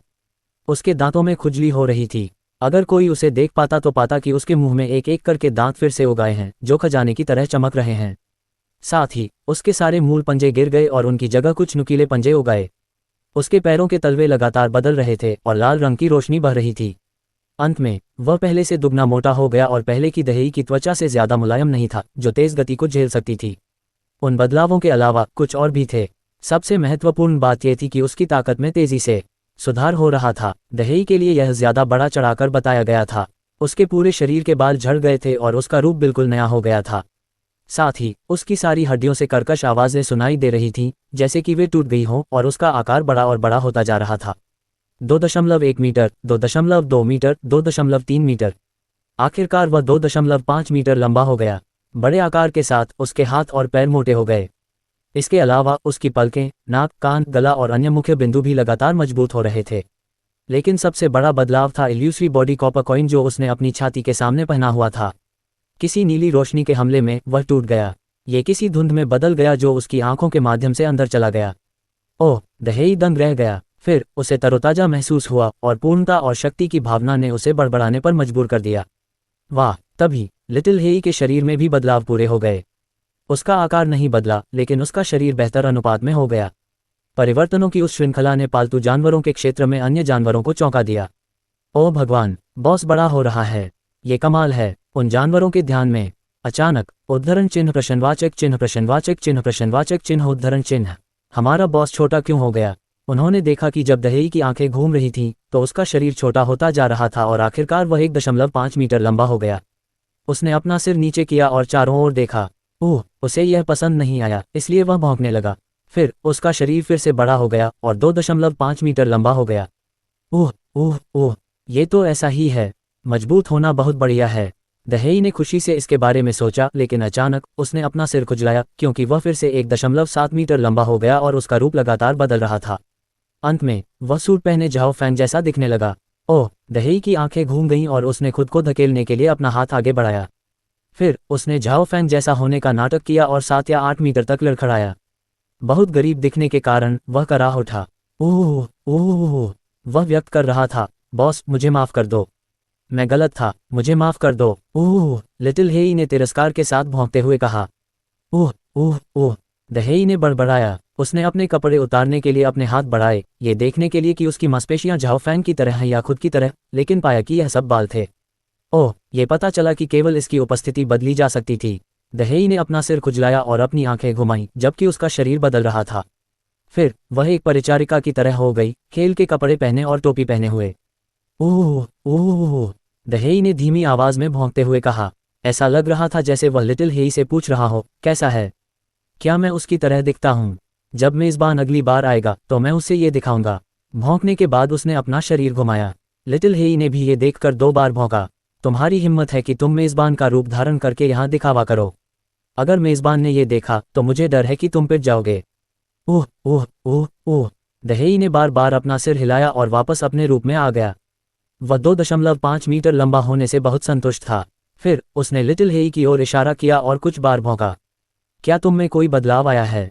लिटिल हेई ने दहेई को देखकर मुस्कुराया और उसके नुकीले दांत दिखाई दिए, जो लोगों को ठंड और सांस फूलने का एहसास करा सकते थे। ओह ओह, दहेई ने अपना हाथ बढ़ाया और लिटिल हेई के दांतों को कुछ बार दबाया। फिर उसने अपनी आंखें चौड़ी कर लीं। ओह, अरे भाई, तुम्हारे दांत वाकई बहुत तीखे हैं। फिर उसने एक इशारा किया, जिसका मतलब था कि यह कमाल का था। ओह, छोटी हेई ने दहेई को देखा और कहा, भाई अब अपना आकार देखो। मुझे डर है कि कुछ सालों में पहाड़ तुम्हें संभाल नहीं पाएंगे। ओह, मैं क्या कर सकता हूँ? मैं भी बहुत लाचार हूँ। थोड़ी देर भौंकने के बाद छोटी हेई ने अचानक थंडर यांग ट्री के नीचे रखे बॉक्स पर अपनी नज़रें जमा लीं। उसने अपना शरीर हिलाया। हुश, वह एक काली छाया में बदल गई और बहुत तेजी से बॉक्स के पास पहुंच गई। उसने कुछ देर तक बॉक्स को घूरा और आखिरकार जैद का एक हथेली के आकार का टुकड़ा निकाला। दहेई ने उसे चौंक कर देखा। छोटी हेई ने उसे खाना शुरू कर दिया। उसे चबाने के बाद उसने उसे निगल लिया। ओह, दहेई चौंक गया। भाई, बातों को दिल पर मत लेना। तुमने इतनी सख्त चीज़ क्यों खाए? ओह वाह, ओह वाह। छोटी हेई ने 2 बार भौंका, जिसका मतलब था कि वह वहां की ऊर्जा को अवशोषित कर सकती है। ओह, दहेई ने अपना सिर हिलाया, ये दिखाते हुए कि वह सहमत नहीं है। अगर मैं होता तो मैं इसे नहीं खाता, भले ही मैं इसे अवशोषित कर सकता। चलो, एक बालों वाले सूअर को मारते हैं और बड़े दिन का जश्न मनाते हैं। हुश, छोटी हेई फिर से आगे बढ़ी। एक काली छाया की तरह वह हंगरी के भेड़ सुअरों के क्षेत्र को पार कर सीधे जंगल में चली गई। जब वह रुकी तो एक भेड़ सुअर पहले से ही उसके मुंह में था। दहेई ने अपने होठों को सिकुड़ा और अपने पैरों से कदम बढ़ाते हुए 1 दर्जन मीटर ऊंचा और 20 मीटर से अधिक आगे की ओर छलांग लगाए। कुछ बार कूदने के बाद वह भी जंगल में पहुंच गई। कई पालतू कुत्तों की निगाह में वे दोनों फिर से जंगल में घुस गए। थोड़ी देर बाद वहां धीरे धीरे कुछ धुआं उठने लगा। अगर रणविजय वहां होता तो उसे जरूर पता चलता कि दहेई और लिटिल हेई की ताकत क्यूई रिफाइनिंग के अंतिम चरण तक पहुंच गई है।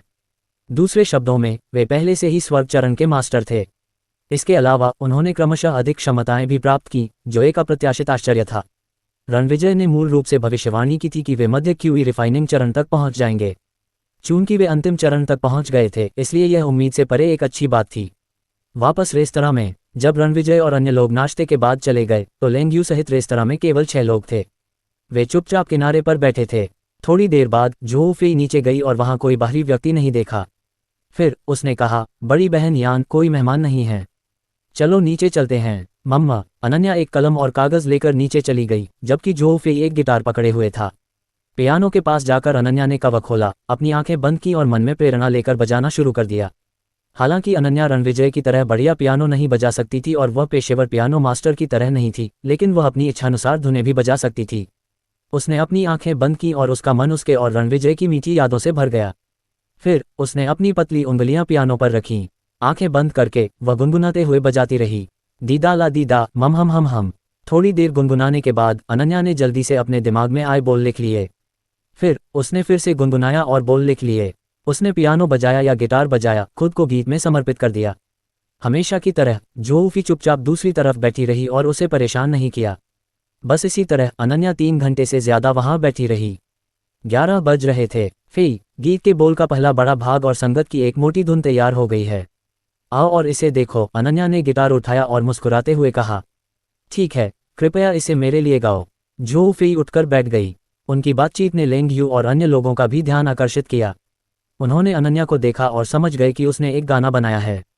उन्हें ये बहुत दिलचस्प लगा क्योंकि वे 2 महीने से भी ज्यादा समय पहले तक आम लोग ही थे, लेकिन वे वहां बैठकर होस्टेस को इस समय गाने बनाते हुए देख सकते थे। पहले धुन सुनकर उन्होंने अनुमान लगाया कि यह प्यार के बारे में एक रोमांटिक गाना है। मम। अनन्या ने अपना गला साफ किया और गिटार पर अपने हाथ हिलाए। गिटार की मधुर ध्वनि सुनाई दी। उसके बाद अनन्या की खूबसूरत आवाज सुनाई दी। मैं अपनी आंखें बंद करता हूं और तुम्हारे दिल के बगल में सांस लेता हूं। इस पल धरती पर केवल हम हैं। तुम्हारे मुस्कुराते हुए होंठ मेरे दिल को लुभाते हैं। हर एक पल मैं तुम्हें चूमना चाहता हूं। मैं तुम्हें बस ऐसे ही प्यार करता हूं। मैं तुमसे प्यार करता हूं, हर समय तुमसे प्यार करता हूं। मुझे तुम्हारा कोट पसंद है। मुझे तुम्हारा स्वाद पसंद है। मुझे तुम्हारी बाहों में रहना पसंद है। चलो अपने कपड़ों को एक साथ बटन करते हैं, फिर हम अलग नहीं होंगे। मैं तुमसे प्यार करता हूं। मुझे तुम्हारे इतने करीब रहना पसंद है, तुम्हारी वजह से। अंतिम लंबी ध्वनि के साथ अनन्या ने गाना बंद कर दिया। अनन्या पहले भाग के बोल और लय से बहुत संतुष्ट थी। उसे लंबे समय से ऐसी प्रेरणा नहीं मिली थी। उसने अपनी खूबसूरत आंखें धीरे से खोलीं, जो खुशी से भरी थीं। हालांकि जो उसकी आंखों में उछल पड़ा वह हैरान जोऊ फी थी। उसने अपना सिर घुमाया और देखा कि लेंगयू और बाकी सभी ने अपना सिर घुमाया, खिड़की से बाहर देख रहे थे। स्विश। अनन्या के सुंदर चेहरे पर शर्मिंदगी उभर आई। उसने अपने होठों को चटकाया और जोऊ फी को देखते हुए पूछा, तुम क्या सोचती हो?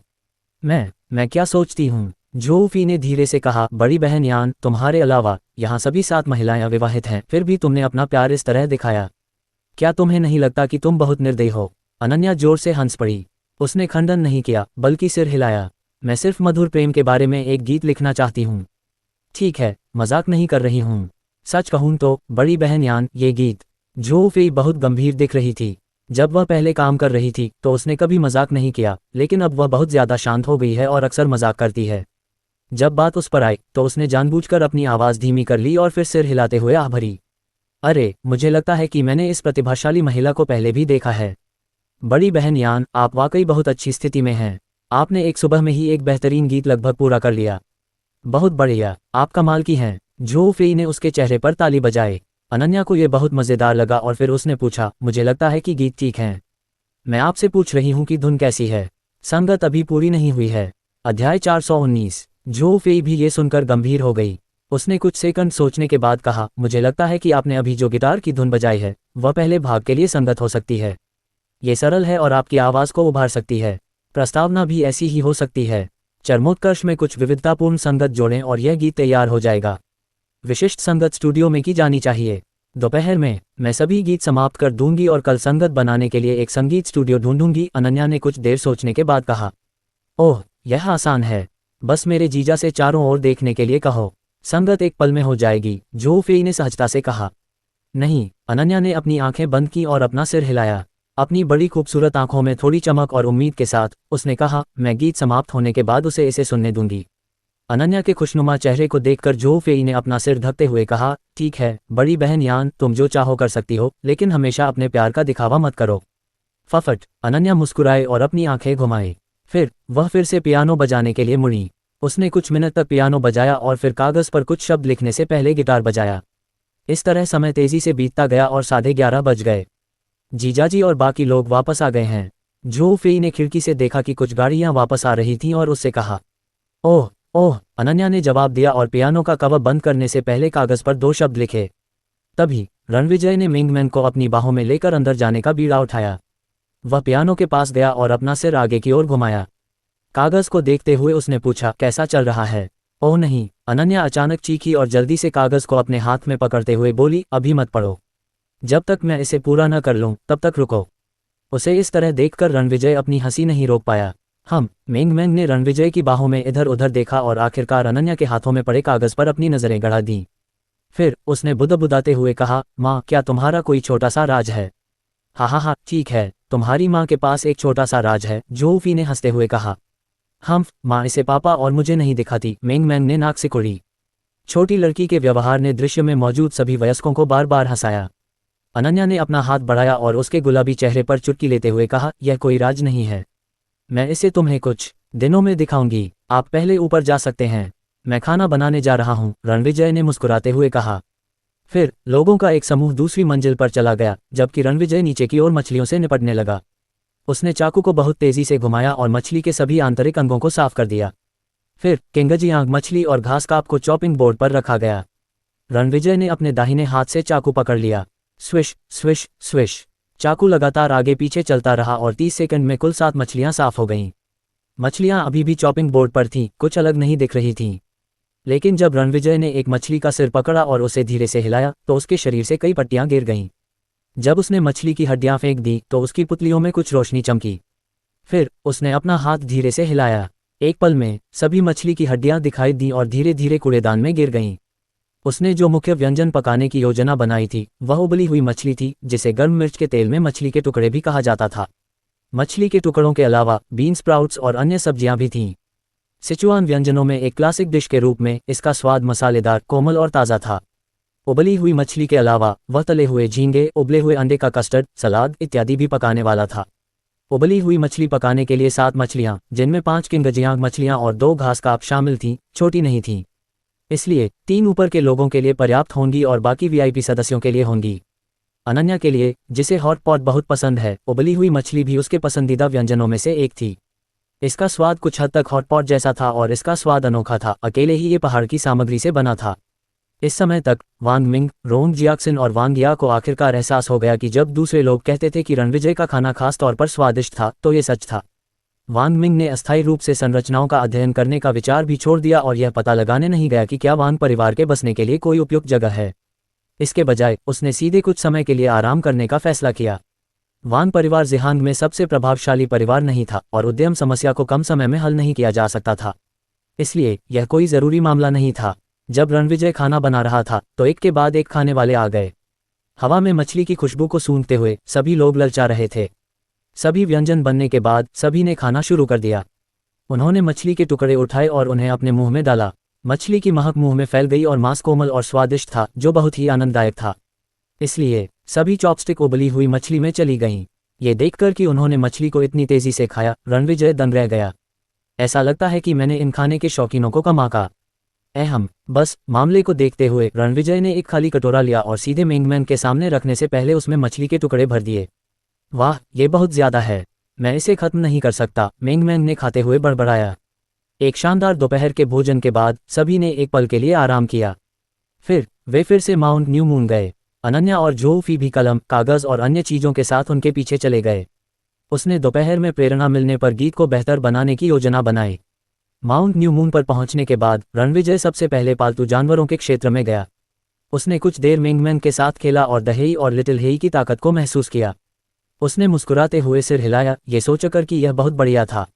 थोड़ी देर बैठने के बाद रणविजय थंडर यांग ट्री के पास गया और कीमिया शुरू करने की तैयारी की। अनन्या एक तरफ बैठ गई। गीत को बेहतर बनाने के बाद वह खड़ी हुई और बोली, मैं देखने जाऊंगी। फिर वह पहाड़ की चोटी पर चली गई।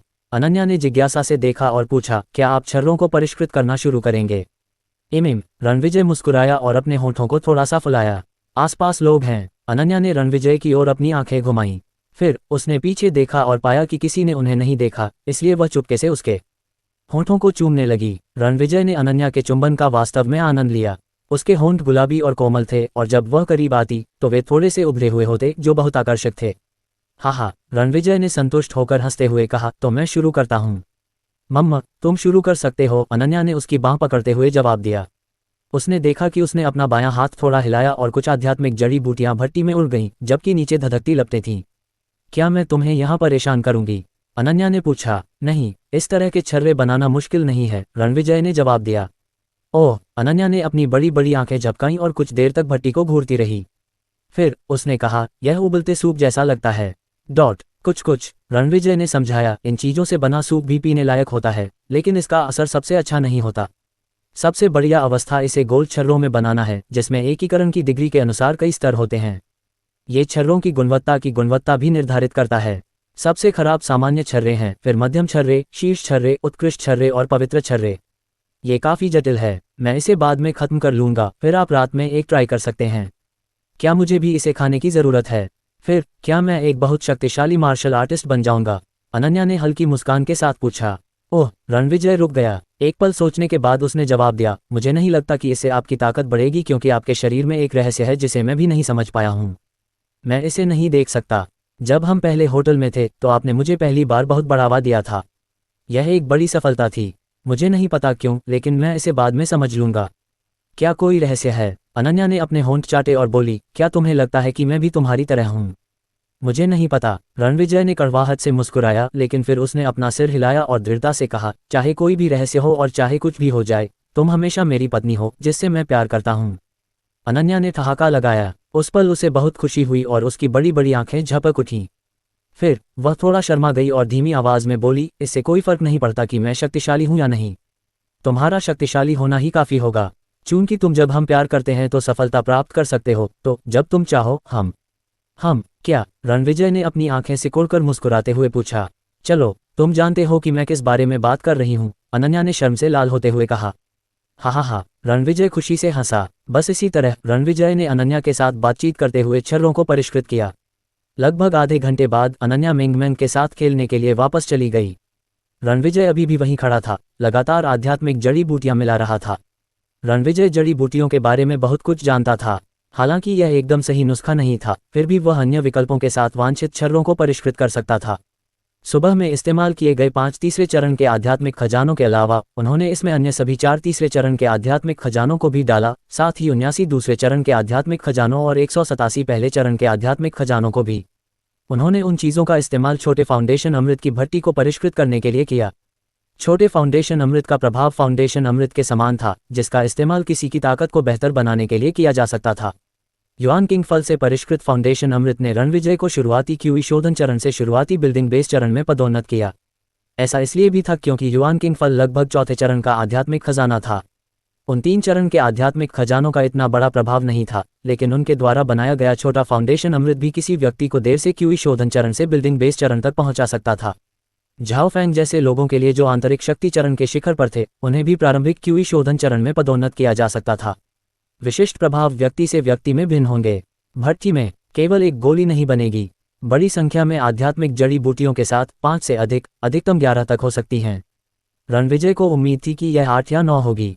अमृत प्राप्त करने के लिए सभी तीसरे चरण के आध्यात्मिक खजाने, दूसरे चरण के आध्यात्मिक खजाने का 90% और पहले चरण के आध्यात्मिक खजाने के आधे से भी कम का उपयोग किया गया था। अधिकांश बची हुई आध्यात्मिक जड़ी बूटियां पहले चरण की थीं और एक छोटा हिस्सा दूसरे चरण का था। कोई तीसरे चरण का आध्यात्मिक खजाना नहीं बचा था। रणविजय शाम 5 बजे तक इसे परिष्कृत कर रहा था। जैसे ही लपटें बुझी, भट्टी से कई गोलियां उड़ीं। रणविजय ने उन सभी को पकड़ लिया और अपनी हथेली में रख लिया। 10 बुरा नहीं है। रणविजय मुस्कुराया और परिणाम से बहुत संतुष्ट था।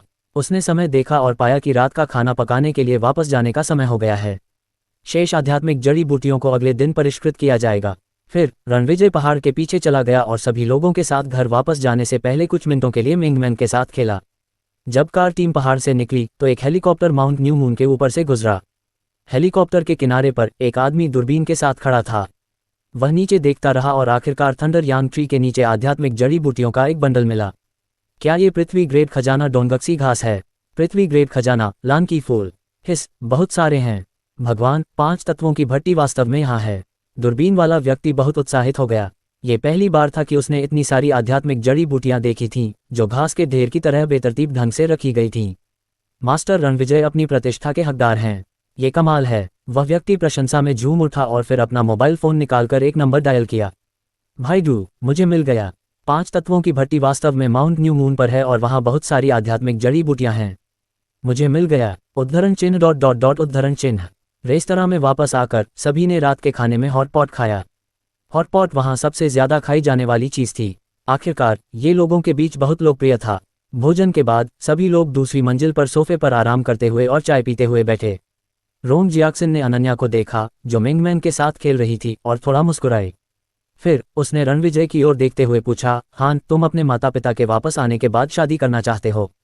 मेरे लिए ये ठीक है, लेकिन क्या तुम्हें पहले विवाह प्रमाण पत्र नहीं मिल जाना चाहिए?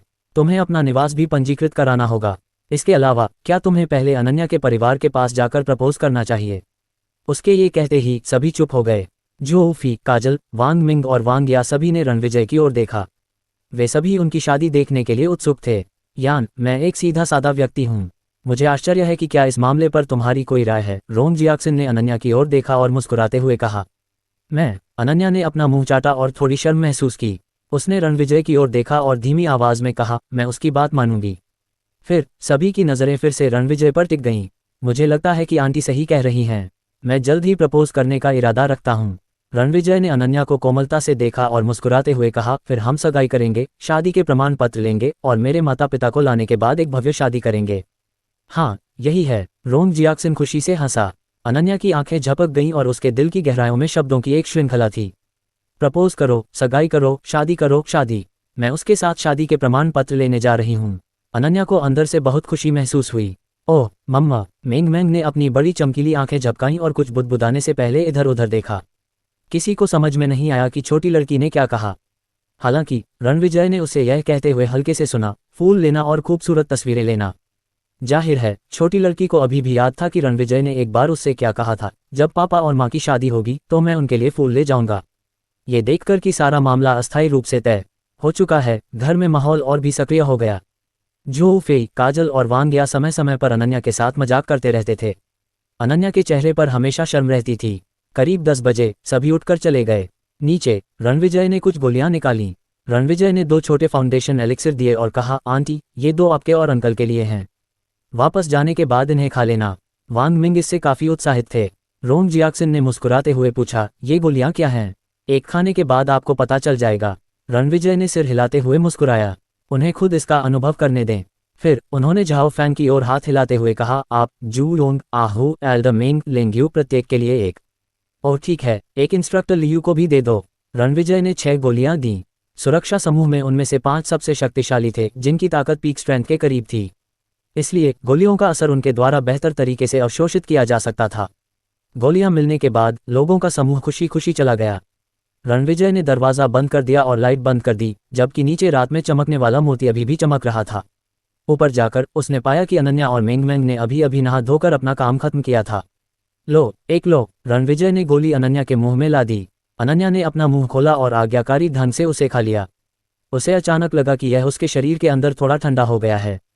हाँ, मेंगमेंग दंग रह गई। उसने उलझन में रणविजय को देखा और कहा, पापा, मेरा कहाँ है? तुम अभी बहुत छोटे हो, तुम इसे अभी नहीं खा सकते। अनन्या ने बोलते हुए मेंगमेंग के छोटे से चेहरे पर चुटकी काटी। पिताजी बाद में तुम्हें इससे बेहतर देंगे, रणविजय ने हंसते हुए जवाब दिया।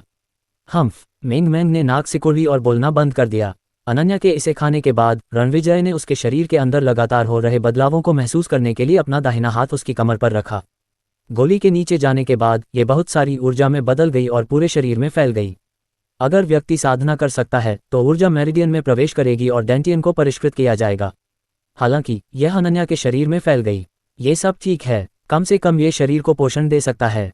लेकिन अगला दृश्य देखने के बाद रणविजय की आंखों में कुछ संदेह दिखाई दिया। ऊर्जा को शरीर को पोषण देना चाहिए था, लेकिन ये लगातार बाहर की ओर उड़ती रही और छिद्रों से बाहर निकल गई। यह अवशोषित नहीं हो सकती, थोड़ा सा भी अवशोषित नहीं हो सकता। रणविजय तब तक देखता रहा जब तक कि ऊर्जा का अंतिम निशान नहीं निकल गया, जैसे कि उसके शरीर को यह पसंद नहीं आया, जिससे वह बहुत उलझन में पड़ गया। इसे बिल्कुल भी अवशोषित नहीं किया जा सकता। गोली अप्रभावी है, क्या गड़बड़ है? अध्याय 420 विवाह। क्या ये? रणविजय की पुतलियां अचानक सिकुड़ गईं। उसे कुछ जानकारी याद आई जो उसने पहले पढ़ी थी। कुछ लोग अद्वितीय शारीरिक बनावट वाले प्रतिभावान पैदा होते हैं, लेकिन शारीरिक बनावट के अलग अलग स्तर होते हैं। उदाहरण के लिए, सम्राट किंग के पास किंग ड्रैगन का खून था और विवरण अभी भी अज्ञात थे, लेकिन भले ही उसका खून किंग ड्रैगन के खून की सबसे मजबूत शाखा का था, फिर भी ये केवल तीसरा सोपान था। रणविजय उस समय यात्रा के माध्यम से जागृत हुए थे, जो अंतरिक्ष के वर्गीकरण से संबंधित था, और गुण दूसरे सोपान के शीर्ष पर थे। पहले सोपान के गुण मूल स्रोत के सबसे करीब थे, जैसे हवा, पानी, आग, सूरज, चांद, तारे, यिन यांग, जीवन और मृत्यु इत्यादि। सबसे मूल शक्ति के गुणों को धारण करना एक व्यक्ति के लिए उन लोगों को हराने की पूंजी थी जो उससे अधिक शक्तिशाली थे। हजारों तरीकों में से यही मुख्य तरीका था। उनमें से एक के साथ एक साधक आसानी से क्लेश को पार कर सकता था और अमर हो सकता था। अफवाहों में कहा गया था कि कुछ बेहद खास लोग थे जो पहले सोपान के गुणों के साथ पैदा हुए थे। लोगों के उस समूह के पास पवित्र शरीर थे। उनमें से कुछ शुरुआती चरण में साधना नहीं कर सकते थे, न ही वे ऊर्जा को अवशोषित कर सकते थे। लेकिन जागृति के बाद वे तेजी से सुधार करेंगे और पीने के पानी की तरह ऊर्जा को अवशोषित करेंगे। उन्हें कोई नहीं रोक सकता था और वे सफलता की ओर बढ़ेंगे। क्या अनन्या पवित्र शरीर के साथ पैदा हुई थी? रणविजय थोड़ा उलझन में था। अगर ऐसा है तो मुझे पहले से ही मजबूत समर्थन मिल गया है ना? मैं अपनी रानी का रखवाला बन जाऊंगा। नहीं, ये सही नहीं है। अगर उसका शरीर पवित्र भी होता तो भी ऊर्जा में उतार चढ़ाव होता। जब अकथनीय ऊर्जा ने उसे 10 इंच का डेंटियन पाने में मदद की तो उसे कुछ भी महसूस नहीं हुआ। अगर ये पवित्र शरीर भी होता तो भी ये लोगों को सीधे 10 इंच के डेंटियन तक नहीं पहुंचा सकता, है ना? मैंने पहले कभी 10 इंच के डेंटियन के बारे में नहीं सुना। क्या ये है कि अनन्या का शरीर पवित्र शरीर से ज्यादा शक्तिशाली है? रणविजय ने कुछ देर सोचा, लेकिन समझ नहीं पाया। पापा, कहानी सुनाने का समय आ गया है। मेंगमेंग के प्यारे शब्द रणविजय को वास्तविकता में वापस लाते हैं। हाँ, चलो, मैं कहानी सुनाता हूँ। रणविजय मुस्कुराया और अनन्या और मेंगमेंग के साथ बेडरूम में लौट आया। वे दोनों पहले रजाई के नीचे घुसे और फिर रणविजय को घूरने लगे। रणविजय ने सीधे अपने कपड़े उतारे और अंडरवियर के साथ बिस्तर पर चला गया। अनन्या की बड़ी बड़ी आंखें झपक रही थीं, क्योंकि उसने रणविजय के लिए कई पजामे खरीदे थे, लेकिन उसने अभी तक एक भी नहीं पहना था। हालांकि ऐसा लग रहा था कि हाल ही में सोते समय उसे भी पजामा पहनने की जरूरत नहीं थी। क्या तुम्हें अभी भी याद है कि हम पिछली बार कहाँ थे? रणविजय ने मेंगमेंग के बाईं ओर लेते हुए पूछा। मुझे याद है, कई बड़े शार्क आ रहे थे और बौने और कल्पित बौने भागने वाले थे, मेंगमेंग ने प्रसन्नतापूर्वक कहा। मैं हर रात पापा को कहानियां सुनाते हुए सुनकर बहुत खुश होता हूँ। तो मैं जारी रखूंगा। बौनों और कल्पित बौनों के बड़े जहाज का शार्क के एक बड़े समूह ने पीछा किया। जहाज डूबने वाला था। ये देखकर उन्होंने देखा कि बहुत दूर नहीं एक बहुत बड़ा द्वीप है, इसलिए लगभग 20 मिनट बाद मेंगमेंग सो गई। रणविजय हल्के से मुस्कुराया। उसने अपना सिर पास किया और मेंगमेंग के प्यारे छोटे चेहरे को अपनी नाक से कुछ बार रगड़ा। फिर उसने धीरे से छोटी लड़की को उठाया और उसे बाईं ओर खाट पर लिटा दिया। बड़े बिस्तर पर वापस जाकर लेटने के बाद उसने अनन्या को देखा, पाया कि वह आंखें बंद करके और धीमी सांस लेते हुए चुपचाप लेटी हुई थी। ऐसा लग रहा था कि वह सो रही थी, लेकिन उसकी पलकें कांप रही थीं। क्या वह फिर से सोने का नाटक कर रही है? रणविजय ने मुस्कुराते हुए उसकी ओर देखा और रजाई के नीचे अपना हाथ बढ़ाया। उसने अपना हाथ पायजामे के निचले हिस्से से हटाया और फिर ऊपर ले गया। जब वह मुख्य हिस्से पर पहुंचा तो उसने और जोर लगाया। मम्मा, तुम परेशान कर रही हो। अनन्या ने अपनी आंखें खोलीं। सांप की तरह वह रणविजय के शरीर से चिपक गई। उसने रणविजय को कोमलता से देखा और फुसफुसाते हुए कहा, तुम मेरे परिवार से मिलने जाना चाहते हो और सगाई करना चाहते हो, लेकिन तुमने अभी तक मुझे प्रपोज नहीं किया है। मैं तुम्हारा एहसानमंद हूँ, ठीक है। मैं इसे एक खास मौके पर करना चाहता हूँ, रणविजय ने धीरे से कहा। हम तो कहो कि तुम मुझसे प्यार करते हो, अनन्या ने अपनी खूबसूरत आंखें झपकाते हुए कहा। मैं तुमसे प्यार करती हूँ। मवाह, अनन्या करीब गई और रणविजय को चूमा। एक बार फिर कहो, मैं तुमसे प्यार करती हूँ। मवाह, क्या तुम मुझसे शादी करना चाहते हो? मैं इसके लिए उत्सुक हूँ। मवाह, रणविजय ने अनन्या को अपना सिर पीछे नहीं करने दिया और उन दोनों ने एक लंबा चुंबन लिया। वे समय के बारे में भूल गए थे, लेकिन उन्हें पता था कि यह बहुत लंबा समय था। जैसे ही अनन्या का पजामा गायब हुआ, उन दोनों ने एक दूसरे को कसकर गले लगा लिया और वे और भी गर्म हो गए। रणविजय ने अनन्या को अपनी बाहों में उठाया, दूसरे बेडरूम में गया और दरवाजा बंद कर दिया। अनन्या की खूबसूरत और सेक्सी कराहें धीरे धीरे सुनाई दे रही थीं। अंत में वह इसे दबा नहीं पाए और चिल्लाने लगी। उसी समय माउंट न्यू मून के नीचे दो कारें चुपचाप खड़ी थीं। स्वर्गीय अमृत संप्रदाय के रक्षक डू ने नेतृत्व किया और आगे खड़े हो गए। उनके पीछे कई साथी शिष्य थे। वे 3 साल से अधिक समय से हांगकांग में थे और उनका लक्ष्य 5 तत्वों की भट्टी थी। कभी कभी रक्षक डू 5 तत्वों की भट्टी को देखने के लिए ट्रेजर हाउस जाता था, लेकिन पिछली बार जब वह वहां गया था तो उसने पाया कि वह गायब थी। 5 तत्वों की भट्टी गायब है। वह चौंक गया और जल्दी से लेई तियाननान को फोन किया, लेकिन उसे ऐसी जानकारी मिली जिसने उसे निराश कर दिया। 5 तत्वों की भट्टी को अस्थायी रूप से बदला नहीं जा सकता था। ये रद्द कर दिया गया है। रक्षक डू को गुस्सा आ गया। उसने कुछ जांच की और पाया कि यह वास्तव में रणविजय यांग था जिसने इसे ले लिया था। ये वही निकला। रक्षक डू असहाय महसूस कर रहा था। जब भी वह स्ट्रेंज पीक द्वीप पर लड़ाई और हेकिंगटियन के शरीर से उड़ते पत्तों के बारे में सोचता तो उसे डर लगता। वह इसे जाने नहीं दे सकता था, इसलिए उसने दूसरों से जांच करने को कहा। फिर उसने पाया कि उस पहाड़ पर 5 तत्वों की भट्टी थी और इसके अलावा वहां अभी भी बहुत सारे आत्मा के खजाने थे। हालांकि पहाड़ की रखवाली करने वाले केवल 2 आत्मा जानवर थे। क्या मुझे ऐसा करना चाहिए? रक्षक डू की आंखें माउंट न्यू मून पर टिकी थीं। उसकी हथेलियां कांपना बंद नहीं कर पा रही थीं। क्या मैं इसे छीनने के बाद सीधे हांगकांग छोड़ दूं? लेकिन इसका मतलब है कि मैं उसका कट्टर दुश्मन बन जाऊंगा। क्या होगा अगर वह बदला लेने आए? मेरी ताकत को देखते हुए मैं एक पल में उसके द्वारा मारा जाऊंगा। हालांकि स्वर्गीय अमृत संप्रदाय में कोई चिंता नहीं होगी। क्या मैं अपने जीवन के बाकी समय में फिर कभी संप्रदाय नहीं छोड़ूंगा? मुझे क्या करना चाहिए? रक्षक डू बिना पलक झपकाए झिझक रहा था। उसकी आंखें थोड़ी लाल हो गई थीं। वरिष्ठ, पीछे बैठे एक युवा शिष्य ने याद दिलाया, क्या हम ये करेंगे? मुझे ये करना चाहिए या नहीं? रक्षक डू का शरीर कांपने लगा। अंतिम क्षण में भी उसका मन संघर्ष कर रहा था, लेकिन धीरे धीरे स्ट्रेंज पीक द्वीप पर हेकिंगटियन की मृत्यु का दृश्य उसके दिमाग में लगातार आता रहा। इससे उसकी रीढ़ में ठंडक दौड़ गई। हिस पफ, गहरी सांस लेने के बाद उसने निराश होकर कहा, चलो 8वें एल्डर से कहो कि हम मिशन में विफल रहे। हाँ, चलो चलते हैं। जो आदमी हेकिंगटियन को मार सकता है उसे बुरा नहीं लग सकता। क्या मैं सही कह रहा हूँ? एक और युवा शिष्य ने जल्दी से कहा। हम यहाँ 10 मिनट से खड़े हैं। अगर हमें खोज लिया गया तो हमारा बुरा हाल हो जाएगा। दूसरे लोगों ने भी यही कहा, चलो चलते हैं।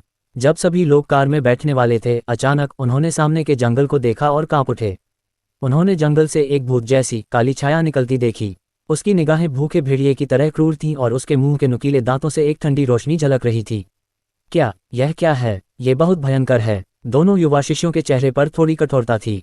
चलो चलते हैं, थोड़ा धीमा हो जाओ। रक्षक डू घबरा गया क्योंकि उसे लिटिल हेई से संकट का आभास हुआ, जो आगे कुछ ही दूरी पर था। यह आत्मा जानवर निश्चित रूप से एक पृथ्वी चरण मास्टर से अधिक शक्तिशाली है। वह डर गया और धीमी आवाज में कुछ कहा।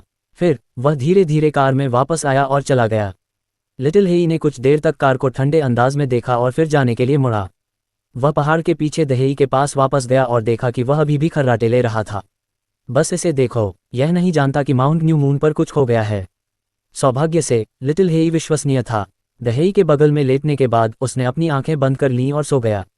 2 कारों में से एक में प्रोटेक्टर डू ने एक लंबी सांस छोड़ी और बार बार अपना सिर हिलाया। भले ही हम पहाड़ पर चले गए, मुझे डर है कि हम कुछ भी नहीं ले जा पाएंगे। उसे इतना उच्च स्तरीय आत्मा जानवर कहाँ से मिला? यह अविश्वसनीय है। इसका अपमान नहीं किया जा सकता। इसका अपमान नहीं किया जा सकता। रक्षक डू ने अपने विचार पूरी तरह त्याग दिए क्योंकि भले ही 5 तत्वों की भट्टी का आदान प्रदान किया जा सकता था, फिर भी उसे 8वें एल्डर को देना होगा। उसने सोचा कि उसे इसे चुराने के लिए अपनी जान जोखिम में डालने की जरूरत नहीं है। उसने पाया कि 8वें एल्डर के शिष्य को छोड़कर बाकी सभी लोगों का रवैया उसके जैसा ही था। क्या मुझे सिर्फ श्रेय के लिए निर्दयी मास्टर रणविजय का अपमान करना चाहिए? यह इसके लायक नहीं है। 8वें एल्डर की ताकत है किंग 10 के समान है। उसे मास्टर रणविजय एक पल में मार भी सकते थे। अगर मैं आज इसे चुराने में सफल भी हो गया तो मैं क्या करूंगा अगर वह अपनी जिम्मेदारी से मुकर जाए और बाद में इसके लिए मुझे दोषी ठहराए। ध्यान से विचार करने के बाद उसने जोखिम न लेने का फैसला किया। रक्षक दू ने सोचा कि वह 800,000 अंकों का आदान प्रदान अपने निजी इस्तेमाल के लिए बहुत सारे संसाधनों से कर सकता है। उसने पाया कि यद्यपि उसे 8वें एल्डर से जादुई गोलियां और नुस्खा नहीं मिल पाया, फिर भी उसे बहुत लाभ होगा। थोड़ी देर सोचने के बाद वे लोग शांत हो गए और सीधे अपने आवास पर वापस चले गए। इस बीच रेस्तरां में 12 बजे तक धीमी आवाजें बंद नहीं हुईं। उत्साहजनक ध्वनियों के विस्फोट के बाद दूसरा बेडरूम शांत हो गया। लेकिन 20 मिनट से भी कम समय के बाद दूसरे बेडरूम से फिर से कुछ बहुत ही लयबद्ध आवाजें सुनाई दीं। जाहिर है उन्होंने एक बार फिर ऐसा किया। अगले दिन 6:30 बजे रणविजय ऊर्जावान तरीके से खाना बनाने के लिए नीचे चला गया, जबकि अनन्या अभी भी सो रही थी। लेकिन कुछ ही देर बाद 7 बजे मिंग मैंग ने उसे जगा दिया। वे उठे और नहाए। तभी एक के बाद एक दिन भी आ गए। कुछ मिनटों के बाद वांग मिंग, काजल और अन्य लोग भी आ गए। वांग मिंग और रोंग जियाक्सिन दोनों को सुबह जल्दी उठने की आदत थी। 6 बजे वे कंपनी की दूसरी मंजिल पर थोड़ी देर के लिए व्यायाम करने चले गए। जब सभी लोग उठ गए तो उन्होंने कपड़े पहने और रेस्तरां में चले गए। लेकिन ऐसा नहीं था कि वे दोनों उस दिन सुबह जल्दी उठे थे। ऐसा था, वे पूरी रात सोए नहीं थे।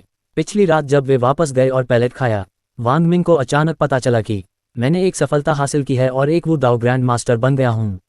एक ग्रैंड मास्टर, एक म्यू दाओ ग्रैंड मास्टर, एक अद्भुत वू दाओ ग्रैंड मास्टर। वांग मिंग को लगा कि वह किसी सपने में है और वह उत्साहित हो गया। रोंग जियाक्सिन भी प्रोफाउंड स्टेज से लेट हेवन स्टेज में पहुंच गया। वांग मिंग को लगा कि यह अविश्वसनीय है। यह भयानक था। लगभग आधी रात को उसने अपने पिता वांग झानजोंग का फ़ोन नंबर डायल किया। पहली बार किसी ने जवाब नहीं दिया, इसलिए उसने फिर से डायल किया। आखिरकार वह 5वीं बार डायल कर पाया। छोटे बदमाश, तुम मुझे इतनी रात को क्यों बुला रहे हो? मैं अभी एक फॉर्मेशन का अध्ययन करने वाला था। पिताजी, अब मैं ग्रैंड मास्टर हूँ। कौन से ग्रैंड मास्टर? वांग झानजोंग ने फ़ोन पर उलझन में पूछा। वू दाओ ग्रैंड मास्टर। अब मैं वू दाओ ग्रैंड मास्टर हूँ। मैंने एक बड़ी सफलता हासिल की है। मैं वांग परिवार में चौथा ग्रैंड मास्टर हूँ। वांग मिंग ने उत्साह में कहा। क्या? पफ! फ़ोन पर एक धमाके की आवाज़ सुनाई दी। ऐसा लगा कि फ़ोन जमीन पर गिर गया है। फिर वांग झानजोंग ने जल्दी से पूछा, तुमने क्या कहा? फिर से कहो। मैंने एक सफलता हासिल की है और ग्रैंड मास्टर बन गया हूँ। ये सब हान की बदौलत है। वह कीमिया के बारे में जानता है और यह बहुत शक्तिशाली है, उसकी संरचनाओं से भी अधिक शक्तिशाली। मैं वांग मिंग द्वारा कुछ देर तक समझाने के बाद वांग झानजोंग कुछ मिनटों के लिए चुप रहा और अंत में उसने भावुक होकर हस्ताक्षर किए। वह बहुत प्रतिभाशाली है। यह अविश्वसनीय है। मुझे लगता है कि वह दुनिया की सभी प्रतिभाओं को हराने वाला है और पूरी धरती का राजा बनने वाला है। वह और रोंग जियाक्सिन पूरी रात सोने के लिए बहुत उत्साहित थे। कुछ और लोग भी थे जो सो नहीं पाए। वे झाओ फैंग, प्रशिक्षक लियू, आहू, लेंग यू और बाकी लोग थे। उन्होंने तीसरी मंजिल पर प्रशिक्षण कक्ष में छर्रे खाए और फिर वाह, हा, क्यूई स्ट्रेंथ मास्टर, ये कमाल है। मैं क्यूई स्ट्रेंथ मास्टर बन गया हूँ। मैं अभी कॉल करूँगा। नमस्ते अंकल, मेरे पास आपको बताने के लिए एक अच्छी खबर है। मैं क्यूई स्ट्रेंथ ग्रैंड मास्टर बन गया हूँ। क्या ये बढ़िया नहीं है? Qi strength master, cool. आहू की आंखें उत्साह से चमक रही थीं। उसने एल्डर मिंग को देखा और हंसा। चलो लड़ाई करते हैं, है न? मैं तुमसे नहीं डरता, एल्डर मिंग ने व्यंग्य किया। फिर उन दोनों ने लड़ाई शुरू कर दी। जहां तक अन्य 3 लोगों झाओ फैंग, लेंग यू और जू योंग का सवाल है, वे भी बहुत उत्साहित थे, लेकिन फिर भी वहीं बैठे रहे। वे अपेक्षाकृत शांत थे। Qi strength master Zhao Fang ने अपनी मुट्ठी कस ली। महान शक्ति को महसूस करने के बाद वह चकित था। 2 महीने से अधिक समय पहले वह अंडरवर्ल्ड में केवल एक छोटा सा नेता था। हाँ, वह केवल एक छोटा सा नेता था, लेकिन वर्तमान में वह एक मार्शल आर्टिस्ट, एक क्यूई स्ट्रेंथ मास्टर बन गया था, जो उसके गुरु की मदद के कारण था। मास्टर ने मुझे दूसरा जीवन दिया। मैं झाओ फैंग अपने जीवन का उपयोग उसकी रक्षा के लिए करूंगा। अपनी आंखों में दृढ़ता के साथ झाओ फैंग ने अपना शरीर हिलाया। वह जल्दी से खड़ा हुआ और बिग डार्क डेविल शैडो का सरलीकृत संस्करण किया। उसने पाया कि उसने लगभग सभी शेष आंदोलनों में महारत हासिल कर ली थी। लेंग यू और जू योंग ने भी ये देखने के बाद अभ्यास करना शुरू कर दिया। वे जानते थे कि उन्हें अपने प्रयासों के कारण ऐसे अवसर मिले हैं। वे सिर्फ इसलिए आलसी नहीं होंगे क्योंकि उन्हें क्यूई स्ट्रेंथ मास्टर्स में पदोन्नत किया गया था। वे जानते थे कि उनके और बॉस के बीच अभी भी एक बड़ा अंतर था। वे महत्वाकांक्षी भी थे। उन्हें उम्मीद थी कि एक दिन वे बॉस के सबसे सक्षम सहायक बन सकते हैं। इसलिए वे भी अपनी ताकत से परिचित होने के लिए पूरी रात जागते रहे। उन्हें पीक स्ट्रेंथ से क्यूई स्ट्रेंथ में खुद को समायोजित करने के लिए कुछ समय चाहिए था। सुबह तक वे आखिरकार शांत नहीं हुए। जब झाओ फैंग और अन्य लोग रेस्तरां में गए तो रणविजय दूसरी मंजिल पर खाना लाने वाला था। उन्होंने पदोन्नति के बारे में कुछ नहीं कहा, आखिरकार वहां बहुत से खाने वाले थे। लेकिन कुछ और चीजें भी थीं जिन्होंने उनका ध्यान खींचा। वांग मिंग और रोंग जियाक्सन सहित कोई भी नाश्ते को देखने से खुद को नहीं रोक पाया। वाह, हम फिर से छोटे स्टीम्ड बंस खा सकते हैं। भाई, इसमें क्या भराई है? काजल ने मुस्कुराते हुए पूछा। सूप, पकौड़ी और सब्जी की स्टफिंग के साथ छोटे स्टीम्ड बंस हैं, रणविजय ने जवाब दिया और दूसरी मंजिल पर ले गया। अन्य लोगों ने भी उसे भोजन लेने और दूसरी मंजिल पर लाने में मदद की। स्टीम्ड बंस के अलावा गाय का दूध, बकरी का दूध, उबले अंडे, चावल का दलिया, कटा हुआ आलू का सलाद और भिंडी का सलाद था। नाश्ता बहुत ताज़ा था। ताज़ा शब्द बहुत सटीक था। छोटे स्टीम्ड बंस की महक बहुत अच्छी थी। एक निवाले के बाद कोई भी इसकी मुलायम त्वचा और ताज़ी सब्जी की स्टफिंग महसूस कर सकता था। कुछ डिपिंग मसालों के साथ शाकाहारी भोजन पसंद करने वालों को ये बहुत पसंद आएगा। मांस पसंद करने वालों के लिए सूप पकौड़ी ज़्यादा आकर्षक होगी। एक निवाले के बाद स्वादिष्ट सूप दांतों से बहता हुआ पूरे मुंह में समा जाएगा। यह एक ताज़ा और तेज़ सुगंध थी जिसमें मांस का अनोखा स्वाद था। इसे एक निवाले में खाने से आटे और मांस की स्टफिंग का अद्भुत संयोजन महसूस होगा। ये स्वाद किसी की आत्मा को जीत सकता है। कुछ मसालों के साथ इसका स्वाद बेअसर हो जाएगा, जिससे इसका स्वाद और भी ज़्यादा मजबूत हो जाएगा। जब कई पुराने ग्राहक नीचे कुछ स्टीम्ड बंस खाते थे तो वे हमेशा अपना सिर हिलाते थे और भावुक होकर आहें भरते थे। इन स्टीम्ड बंस का स्वाद बिल्कुल वैसा ही है जैसा कि हम बचपन में शुद्ध मांस के बंस खाते थे। एक निवाले के बाद तेल बह जाता था, लेकिन ये स्टीम्ड बंस मेरी यादों में मौजूद बंस से ज़्यादा स्वादिष्ट हैं। नाश्ते की खुशबू पूरे कमरे में फैल गई। नाश्ते के बाद सभी लोग वहीं बैठ गए, बातें करते हुए और आराम करते हुए। जब रणविजय रसोई साफ कर रहे थे तो एक आदमी लंगड़ाता हुआ दरवाजे से अंदर आया। झाओ फैंग, जो सन डोंगहेंग के बगल में बैठा था, ने उसकी तरफ देखा। वह जानता था कि वह व्यक्ति वू चेंगडोंग था। ये देखकर कि वह एक गर्मजोशी भरी मुस्कान के साथ मास्टर के पास गया, झाओ फैंग खड़ा नहीं हुआ। नमस्ते मिस्टर काजल, मैं वू चेंगडोंग हूँ, रॉयल एंटरटेनमेंट कंपनी का अध्यक्ष। आप मुझे जियो वू कह सकते हैं। रणविजय ने कुछ नहीं कहा और बस शांति से उसकी तरफ देखा। उसका चेहरा शांत था, लेकिन वू चेंगडोंग बहुत तनाव में था और वह अंदर से बहुत घबराया हुआ था। गल्प, इतने बड़े शख्स से बात करना बहुत असहज है। वू चेंगडोंग ने अपनी लार निगल ली और धीमी आवाज में कहा, ठीक है, मैं एल्बम के बारे में बात करने के लिए आपकी पत्नी की तलाश कर रहा हूँ। ओह, ऊपर चलो, रणविजय ने जवाब दिया और काम करना जारी रखा। कौन सा काम? वह बर्तन धो रहा था। खाना बनाना, खाना और बर्तन धोना रणविजय को महसूस कराता था कि वह एक साधारण जीवन के बहुत करीब है। उसे उस तरह का जीवन पसंद था। वह ऐसे सरल और सादे जीवन के लिए तरस रहा था। वू चेंगडोंग ने शब्द सुनने के बाद सिर हिलाया। ठीक है, मैं ऊपर जाऊंगा। ये कहने के बाद वह मुस्कुराया और फिर दूसरी मंजिल पर चला गया। सभी को नमस्ते। वू चेंगडोंग दूसरी मंजिल पर पहुंचा और उसने बहुत से लोगों को देखा, इसलिए उसने विनम्रता से नमस्ते कहा। फिर उसने अनन्या की ओर देखा और कहा, मैं एल्बम के बारे में बात करने आया हूँ। बॉस वू, यहाँ बैठो। अनन्या ने थोड़ा मुस्कुराया और जोऊफी के साथ सामने छोटे सोफे पर चली गई। रोंग जियाक्सन और अन्य लोगों को पता था कि वे व्यापार के बारे में बात करने जा रहे थे, इसलिए उन्होंने अपनी आवाज़ कम कर दी। मेंग ध्यान से कार्टून देखने के लिए सोफे पर बैठ गया और कोई शोर नहीं मचाया। ये देखकर कि अनन्या और जोऊफी वहां गए हैं, वू चेंगडोंग भी लंगड़ाते हुए उस दिशा में चला गया। इस बारे में सोचने के बाद उन्होंने कहा, पिछले एम.वी. में कुछ दृश्य गायब थे, लेकिन हमने अन्य को संपादित करके कुछ बना लिया है। प्रेस कॉन्फ्रेंस 15 तारीख को होने की उम्मीद है ना?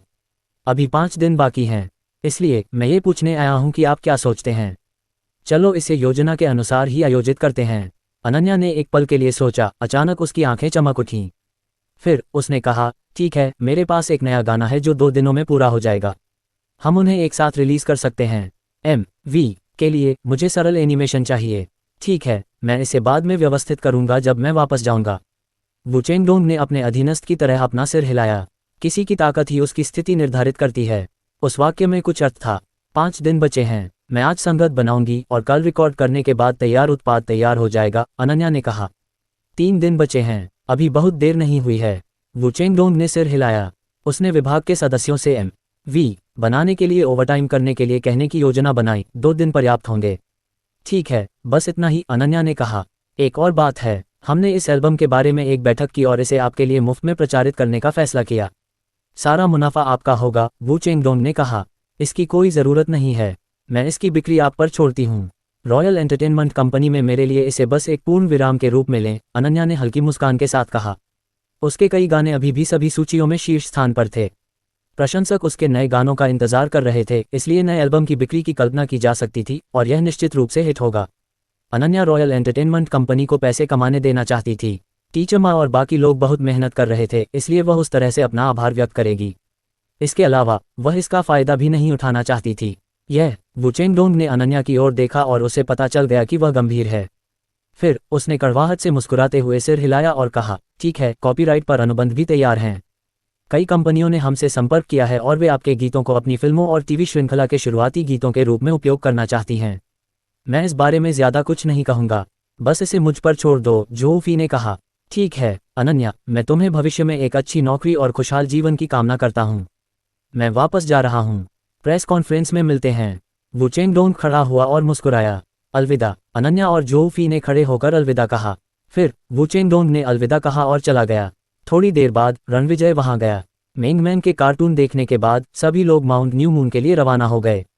अनन्या और जो फी लेंगयू और अन्य लोगों के साथ संगीत स्टूडियो गए। उन्होंने संगत को समाप्त करने की योजना बनाई। रणविजय और अन्य लोगों के माउंट न्यू मून पर पहुंचने के बाद वे हमेशा की तरह पहाड़ के पीछे कुछ देर तक खेलते रहे। फिर रणविजय ने छर्रों को परिष्कृत करना शुरू किया। अधिक छर्रे होंगे क्योंकि एक भट्टी में 10 से अधिक छर्रे बनेंगे। निचले स्तर के कारण इसे नियंत्रित करना बहुत आसान था। सुबह में रणविजय ने 3 भट्टियों को परिष्कृत किया और आध्यात्मिक जड़ी बूटियों का आधा हिस्सा बचा था, जो दोपहर में समाप्त हो जाएगा।